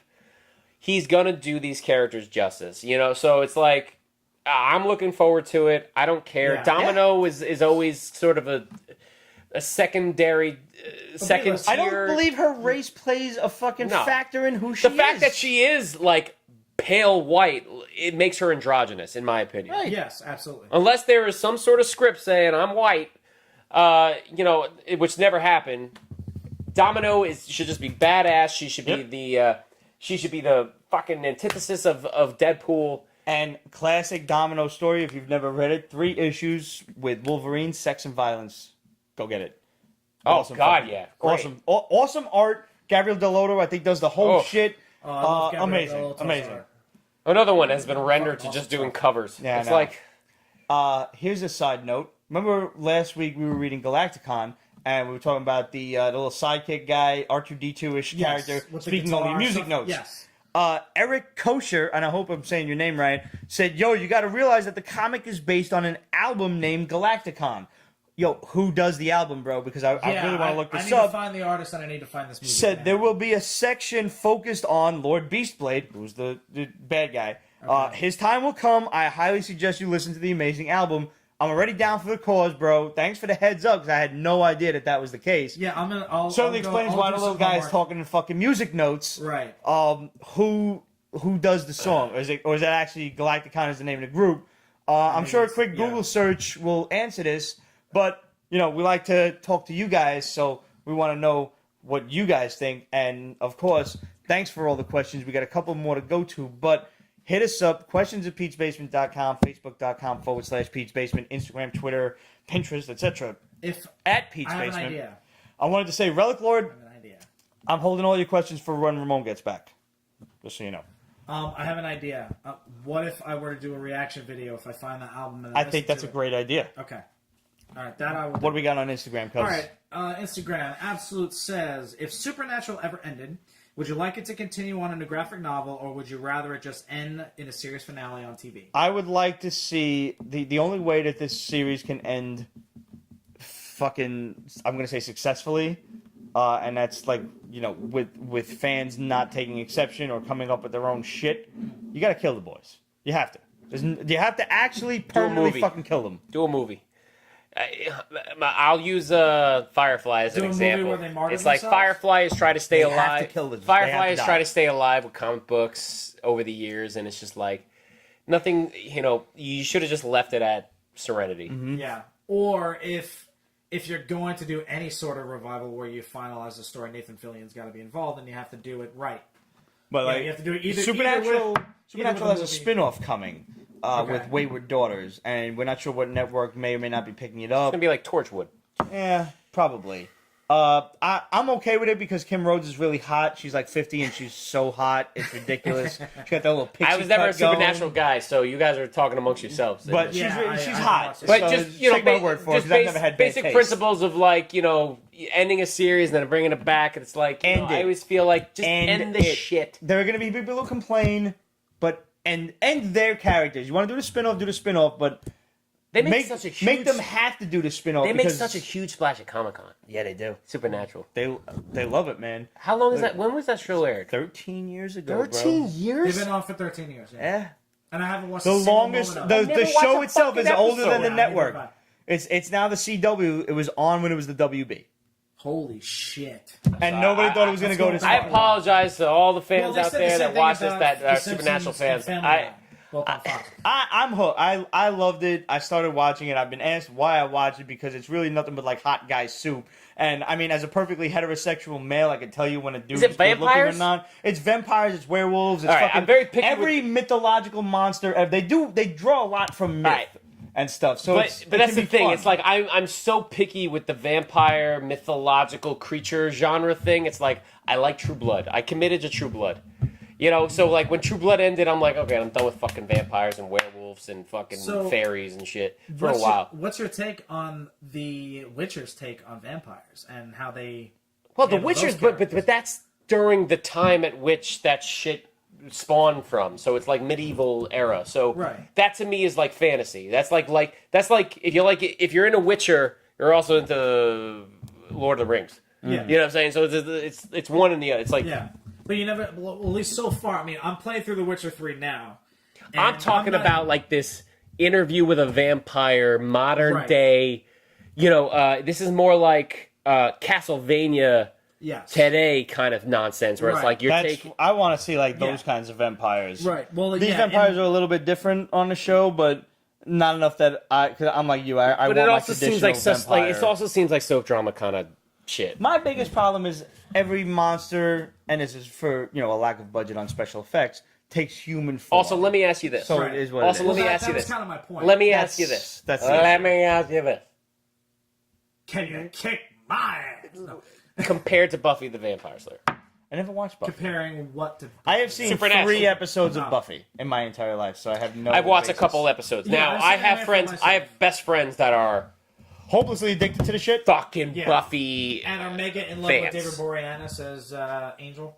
which I had played in a college humor sketch. I had played David Boreanaz's fucking Angel. I need you to link that to me immediately. It's called, I forget what it's called, but it was like it's just a table full of all the different Conveniently forgets what it's vampires. called. Yeah, of course. Like no, they like you look like David Boreanaz. I'm like I never fucking saw that in my life. I don't see it. I see him as a square jawed, like good looking kind of guy. I am not David Boreanaz. Do you see it? No. Thank you. I think it's right here. That's where they all saw it. Probably, yeah. The furrowed But they brow, but type but of they like put the vampire brow on me, and I kind of look like David Boreanaz. When you find it, But no, link it seriously, over. I and somebody who is a Joss Whedon fan, and I know this is sacrilegious for me to say, as a Joss Whedon fan, I've never committed to Buffy the Vampire Slayer, but Yeah. I know that there are Buffy buffs out there. How does that compare to Supernatural? There's your question, Peach Basement fans, we'd love to hear from you. That's a on this one. pretty I mean, good- all right. do you So, compare so first question Supernatural is, to Buffy? how long did Buffy run for? 6 seasons, 7 seasons?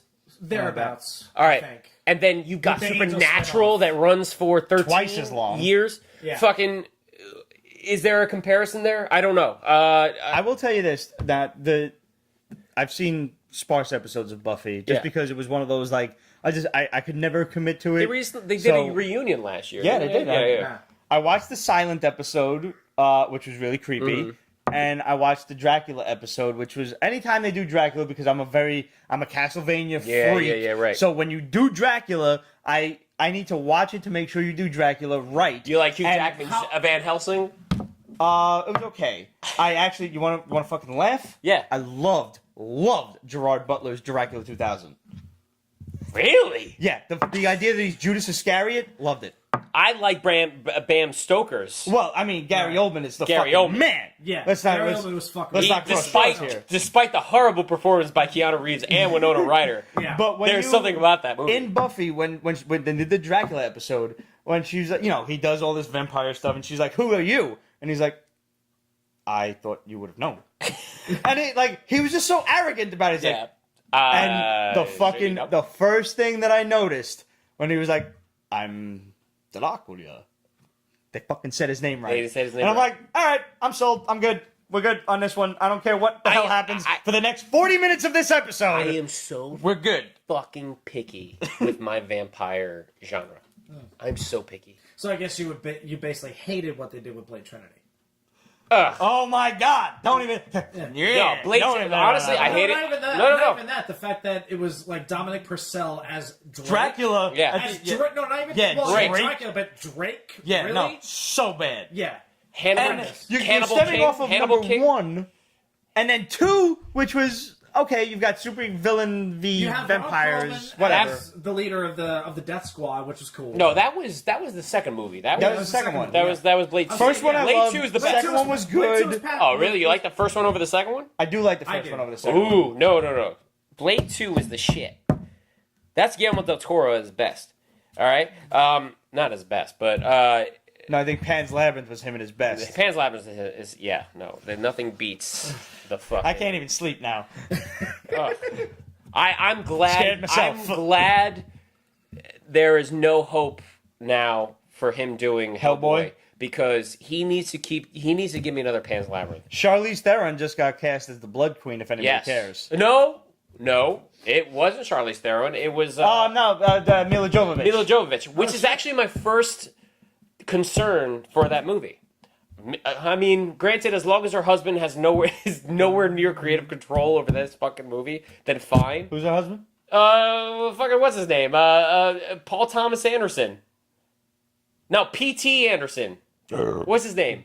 He did the fucking the Resident Evil movies. Oh, Yeah. That's her husband. that's a shame. Oh, okay. That's the reason why those movies still exist or are still going on. Somebody actually commented when we posted the news about Mila Jovovich. They're like, "Oh, I thought she was signed on for Resident Evil 17." I love the Mila almost Jovovich. ending. I love Mila Jovovich. She's got a lot of range. She needs to stop fucking doing those Resident Evil movies. She does. Yeah. She needs to divorce her husband if he wants to do another one. Yeah. No, they need to just stop doing them and they need to start from scratch. There is a reboot that I would love to see. Yes. That is a reboot I would love to see. Like an actual in the fucking mansion reboot. Yes. Go ahead. What else Yes, we got? the original movie. Done in the style of an old school horror film. Yeah, Yeah. fucking A, man. Yeah. All right. So Librarian Kate says, in honor of my favorite guilty Give it to pleasure, John Woo. possibly coming back. There you go. Give it to John Woo. In honor of my favorite guilty pleasure, possibly coming back to TV, which is King of the Hill. What's your favorite TV or movie guilty pleasure, geeky or otherwise? I heard a rumor from the shadow, and this is just a rumor at this point, Guilty pleasures? that James Gunn, Guardians of the Galaxy, James Gunn, is considering a Knight Rider film with David Hasselhoff. That would be good. Guilty pleasure. David Hasselhoff, Knight Rider. Any 80s, you didn't move me for 3 hours on a Saturday. It was A-Team, Knight Rider, Airwolf. Guilty pleasure. One of those, any of those. Dukes of Hazzard. I already got Baywatch, which I haven't seen yet, but I'm assuming it's good because it's going to be phenomenal. I'm good. I would assume that a guilty pleasure means that it's inherently bad, but you watch it anyway. Yes. Yeah, something that if you were to tell your closest group of friends, They would judge Judge the fuck out of me. Yeah. I don't know. Do you have one? I mean, I can't. Knight Rider, do you have one? How much worse than David Hasselhoff do you want me to get? I'm racking my brain right now because, like, I've never been asked that question of TV or film. I've only been asked that question about music. Can I have like a Jason the Wheeled Warriors and or Like, Sectars Blink-182 fucking is my guilty animated pleasure. movie? What's that? Blink-182 is my guilty pleasure for music. But Katy Perry is mine. Ugh. Katy Perry and Adele. There's nothing wrong. Well, there's something wrong with Katy Perry now. Like, I don't know what the fuck she's doing now. Yeah. But I like the I don't Katy know why- Perry. Katy Perry has great tits, and that's all I need to know. I mean, well, okay, beyond that. You heard Pete it has here. said it. Beyond I don't that, know anything else that she does. Party foul. But he's going for it, ladies and gentlemen. Beyond the obvious. It's going that way. It's going that way. Go for it. There you Beyond go. the obvious fact that she's hot as hell. And So hot. Yeah, and I would marry her. It was that SNL performance that fucker's like, what the fuck? You're pulling a Madonna or some shit. I don't know. Yeah. She kind of has been the last. Or Sinead O'Connor. You're several pulling a months left. Sinead O'Connor with this one. Right, Please. but the thing is like, First of all, you insulted the Pope back in the 80s. You're not getting any the sympathy thing out that of put me, her on the bitch. map for me was when I heard her do an acoustic rendition of "I Kissed a Girl" on Howard Stern, and she fucking nailed it at 7:00 in the morning in full pitch, like nobody's business. The woman can write, the woman can sing, all that stuff. I found out And this that takes the- a perky. Yeah. I want to throw that out there again. I found out the Grammys that are coming up, they're going to have Katy Perry and post-drug addiction Miley Cyrus do a performance together. It's like, well, nobody that's wants... going to be Scott Weiland fresh No, out but of nobody rehab wants to doing see... fucking Velvet and here's Revolver. the thing. But it's also going to be probably wind up being another dig at Taylor Swift because No, they but- have that feud going on. But here's the thing, like, I will only enjoy that if Katy Perry does I Kissed a Girl and ends up kisses kissing Miley Miley Cyrus. Cyrus. You're pulling a Madonna and Britney Spears circa, what was that? Do it, 2000? yeah. yeah, you something. might as well fucking do it. 2000. Yeah, who the fuck My high school Um, years. But again, like I'm gonna need a few minutes, even now, to think up a guilty pleasure TV show. Yeah, Sectars. Fucking the insect people that only made it as far as a pilot. The Centurions. The Inhumanoids. I want to see all of this shit those made are into guilty some pleasures, though. Those are fucking childhood, like Centurions. I would fucking love for them to do something with nowadays. That would be awesome. You know, I don't consider that a guilty pleasure because if I were to tell my friends about that, they'd be like, "Holy shit! I almost forgot about." I want to see. All All right, I want to see a Shadowhawk redo. Like I went up to fucking Jim Valentino at a Comic-Con and I had him sign my shit. I was like, bro, I was the hugest fucking Shadowhawk fan back in the day. And he looks at me, he's like, oh, you were the one. Yeah, I was there for that too. It was fucking great. I've always been With his hot ass wife, no less. I don't know. I've always been like this guy that's just like, should I watch it? Yeah, you should watch it. Then I'll watch it. If it's inherently bad, I just stayed. Did you watch Glow yet? On Netflix? I feel like I'm gonna hit it. I mean, eventually. Alison Brie takes her top off within like the first 5 minutes of That's the movie. not. Oh Listen, my God. you could sell me something with TNA, and that's fine. But like, I'm at a point in my life This man's an actor. where I He's need actually looking for. I need a little bit of substance. So it's like, I don't no. understand what But you mean. listen, but this is coming from the guy that said you should go see Atomic Blonde just for the sex scene between Sofia Vergara and fucking Charlize Theron. But there's a lot of. But my problem with that movie was style over substance. All right, but it actually ended up, not to go back to Atomic Blonde, but if you're that person that asked about Atomic Blonde, the ending kind of paid out in the end when it came to the twists and turns that it does take. With guilty pleasures, though, I mean, I don't know. I still watch South Park. Is that a guilty pleasure? I think it's still relevant because I mean But they're going. I appreciate South Park because they're going back to their old formula now. Okay, you actually just gave me the avenue for me to make my decision. All right. One of the great things that Nickelodeon is doing is Fucking Rocco's Modern Life. It's coming Well, back. there you go. Rick and Morty's back. They're Also, bringing back. King of the Hill. Well, that's what Kate, they initiated that's what Kate is the talking comment. about. She's talking about King of the Hill. That's her favorite guilty pleasure. It's possibly coming back, but they're doing. Nickelodeon is supposedly doing an Invader Zim film with Jonah Vasquez to bring it back. See, that was when I stopped watching. At least that's what I've heard. I don't know if it's... Invader Zim is my guilty pleasure comic right now because that embodies the TV show so well. Yonan Vasquez, if you've never read anything by this guy, have Johnny you the ever had the Homicidal privilege? Maniac is a Johnny the Homicidal Maniac is a masterpiece. All right. And It's a so is must-read. Squee, the sequel. That I've heard of. Yeah. No. I Feel Sick, not so much. Johnny the Homicidal Maniac. You feel and then sick? Why? Squee. That's the name of the title. That's Oh, the third book. I'm like, wow. No, I Feel Sick, not so much. All right. Johnny and Squee, spend your money, get the fucking graphic novels on Amazon did, for like and $12. That was one of the best pieces of advice you ever gave me. Seriously. You have to keep the wall wet. It turns a different color when it dries. I've heard about this. It's Yes, so dude, good, it's man. awesome. It is on Now- the irreverency. Now that- and I don't know if that's a word. Of shirtless bear fight. Let's go back to the crux of this discussion to begin with. Dude, They're boobs. bringing back. No? Okay. They're thinking about bringing back King of the Hill. Right. If this does well, it's like we're living in this age of, I guess, originality is dead. Let's bring back what is old is new now. So let's bring back King of the Hill. Even the creator of Matt Groening said that they're coming out with a new TV show. Okay. Right? Didn't they say Matt Groening's coming out with a Simpsons-like new TV show, I think on Netflix or something like that? Just correct me if I'm wrong. Interesting. Yeah, he's coming out with a new TV show. Pastorama? It's not Pastorama. But I think it plays more into the to the superhero genre. Okay. This Okay. thing. But if this does well, if this even like I said, Nickelodeon or not, I don't know if it's by Nickelodeon, but the creators of Rocco's Modern Life is coming out with a 45-minute special. It's like, and if you ever go back as an adult and watch Rocco's Modern Life, that fucking shit wasn't for kids. No. Like there's a Neither lot was of SpongeBob. No, Neither was, well, yeah, neither was but Ren and Stimpy, which is my SpongeBob- choice for Ren and guilty Stimpy, pleasure. for sure. Well, Ren and I Stimpy want was that the show to come back as my guilty You, pleasure. well, So that's exactly what I'm getting to. You can expect Spike TV. you can expect things like Did you Ren and watch those Stimpy to. episodes? They actually, No. They actually aired like 2, and then either Spike TV died like right after that. yeah, pretty much. But he released DVD with the rest of the episodes that didn't get like to air, Didn't get to air. Yeah. which are fucking amazing. What I want to Yeah, see I'm to gonna have to what get what that I one. want to see in terms of animated cartoons to come back is the fucking Critic.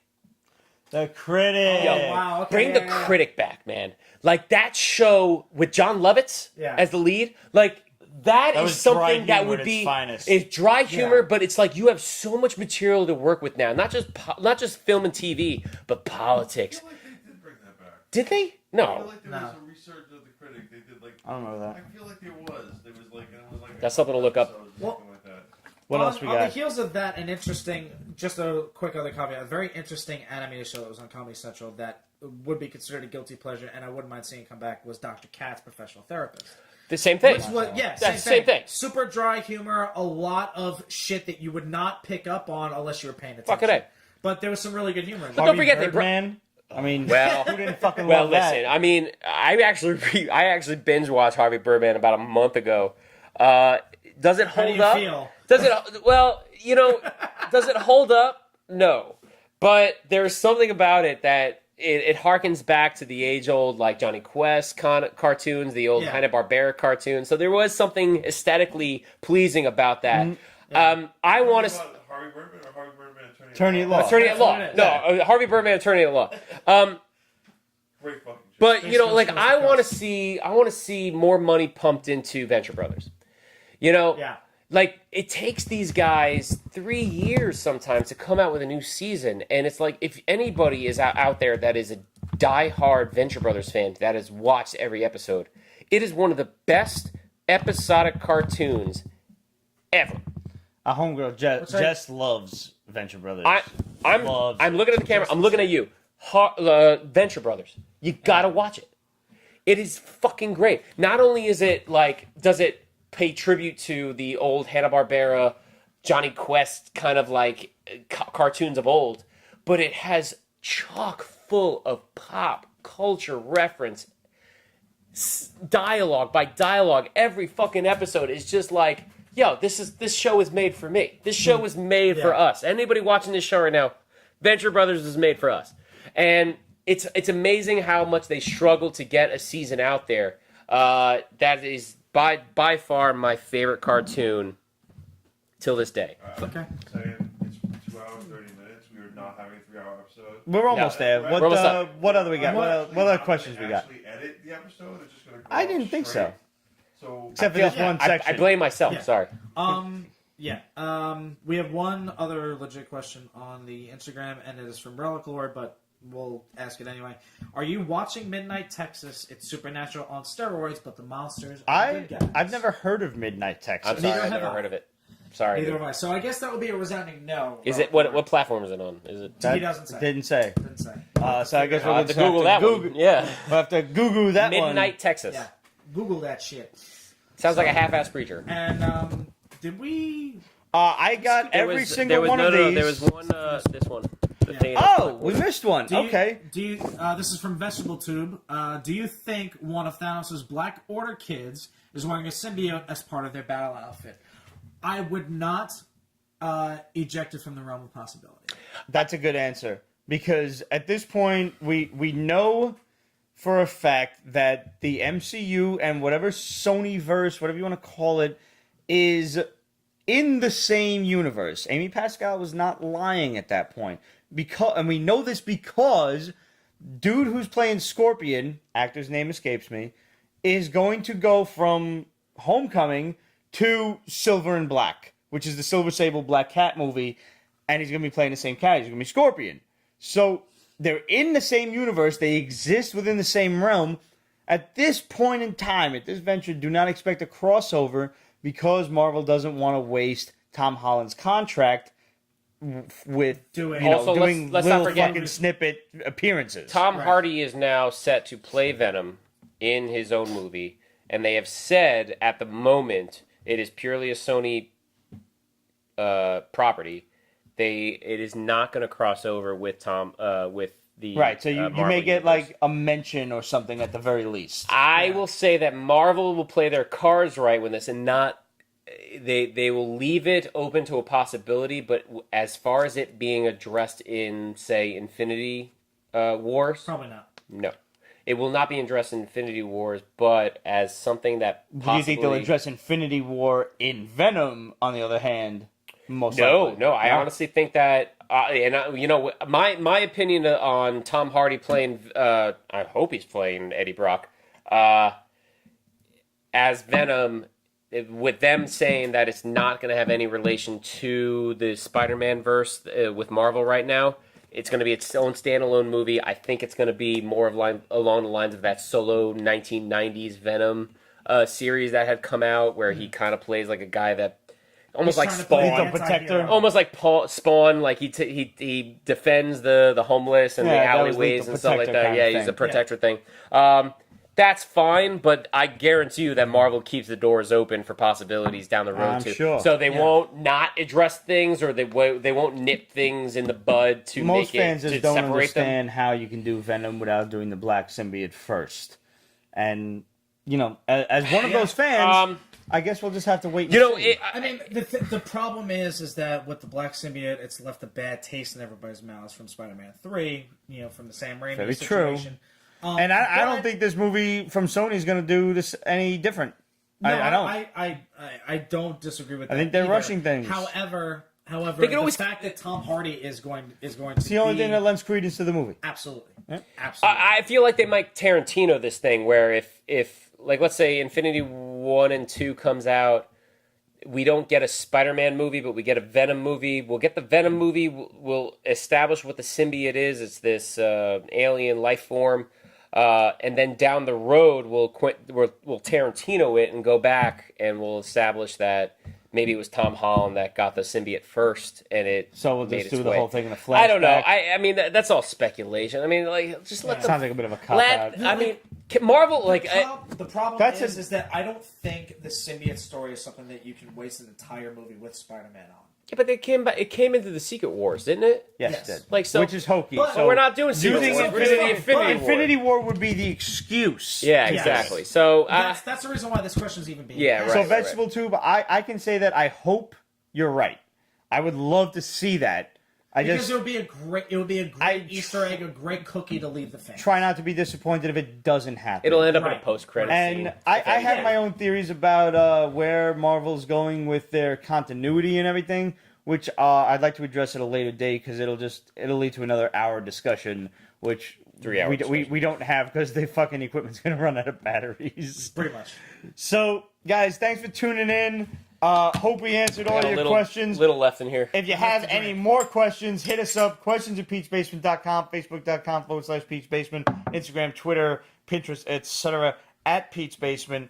And we're still looking for an answer to Liz's question from like 2 weeks ago. It was a Game of Thrones question, and I don't remember quite what it was. So you're going to have to go backtrack and look at the episode. Fuck, I could have answered it. And you're going to win a Collector's Volume 3 from our good buddy Eddie D'Angelini. So why don't you go back, look at the question, answer the question, send it to questions@peachbasement.com, title that shit, answer. Because I've sent out all of the stuff that, prizes and random gifts and stuff. So I'm looking to get to the post office again to mail some stuff out to a lucky fan.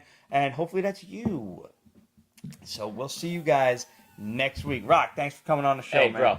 Follow Nightwing Escalation, yeah. Nescalation on YouTube, and also me, myself personally. You'll see a lot of cool Deadshot cosplay and other acting extravaganza I do. Rocco at Instagram. Boom. And follow You're the Locust at You're the Locust on Instagram, on Facebook, on YouTube, and you'rthelocust.com. But I mean, you're already looking at us, so I mean, here we are. Yeah. This is Jameson. I hope you relish it as much as I. Salud.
Peach Basement is copyrighted 2017, Ripped Productions. All rights reserved, so go fuck yourself.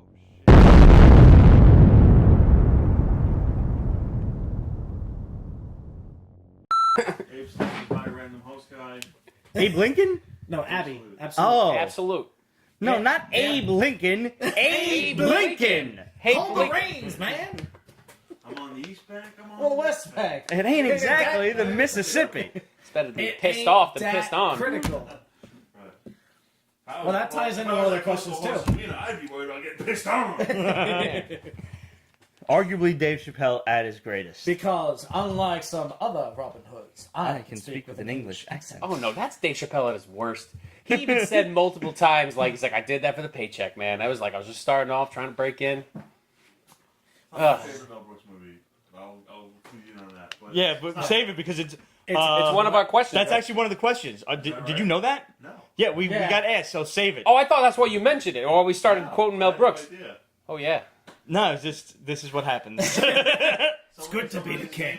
The stars are aligned. So it became Abe Lincoln? It might have actually been Absolute. It was Absolute's question. Nice. That's funny. I'm That's literally going to fucking start a hilarious. band called Hey Blinken. We're the Hey Blinkens. Hey, there's a heavy metal band of Ned Flanders called Oakley Dokley. Oh, really? Yeah. They're all dressed up like Ned Flanders. It's creepy, but it's weird. awesome. But it's creepy, That's the but it's most awesome. fun thing ever. Never going to watch it. Never going to see it. It's going to freak me out too much. Thanks, Jamie Murray, for sharing the video. I love when the fans greet the new people. It's like, Yeah. hello, random hosts. You haven't even introduced Haven't me yet. introduced. Now I'll save it for the actual beginning of the show. I'm just some guy. It's like this guy. There's some fucking guy. If you watch this live, call the police. All you got to know is I'm nerdy and geeky enough to be welcomed on their show. That's all you We really should need. actually develop Like, some we wouldn't have sort him on of. if he wasn't qualified. But Roger's right. Like, if he came in with at gunpoint and we didn't have a chance to get to the weapons, and he decided he just wants to be on the show, we should work out some sort of Morse code or No, this is what it is. You I'm have to standing say, in I Ross- love pineapple pizza. When you say that, call the cops. Well, when he says that, either call the cops or it's Scroll Pete. Yeah. Listen, We might have to bring the scrolls back We might have to. Yeah. if things go the way that we think that they're going. it'd be funny. You're eating a slice of pineapple pizza. We know it's a scroll. That's good. Yeah. It's really good. I don't think I could do it though, realistically. All right, we'll have to CGI that one. We spent several $1 million making Pete eat a slice of pineapple pizza. pineapple pizza should only be made in computer-generated image. Yes, it should. Or Photoshop. We got the same guys that did a lot of the rings to make pizza. And this is Hey, Weena, get it done. And Let's this go. is coming from a guy who bartends at a place where they sell some dope-ass pizza. And I will say, our Hawaiian slice is good, but it's still sacrilegious. Yeah. Still sacrilegious. You guys do make a lot of Specialty slices. stuff. Okay, well, dude, it's Absolutely. a Do you drug. have picture-in-picture, a drug. or are you expert at flipping back and the forth chicken channels? bacon ranch slice. See, The fucking Philly cheesesteak slice. I haven't done that one yet. Oh my dude. god, where have you? Come on, man. The Philly That I might have cheesesteak to try. is life That I changing. might have to try. Really? And I'm not a big Philly cheesesteak guy. Yeah. But I the like way that cheese. they, I love but them. the way that they do it, and it just Oh, works yeah. better like open face. Oh, yeah. Ugh. Go to Carmine's and try the Philly cheesesteak slice. You know what just changed my life? They have Jerky Boys on Spotify. No shit. Listen to that shit all They day. need another reunion.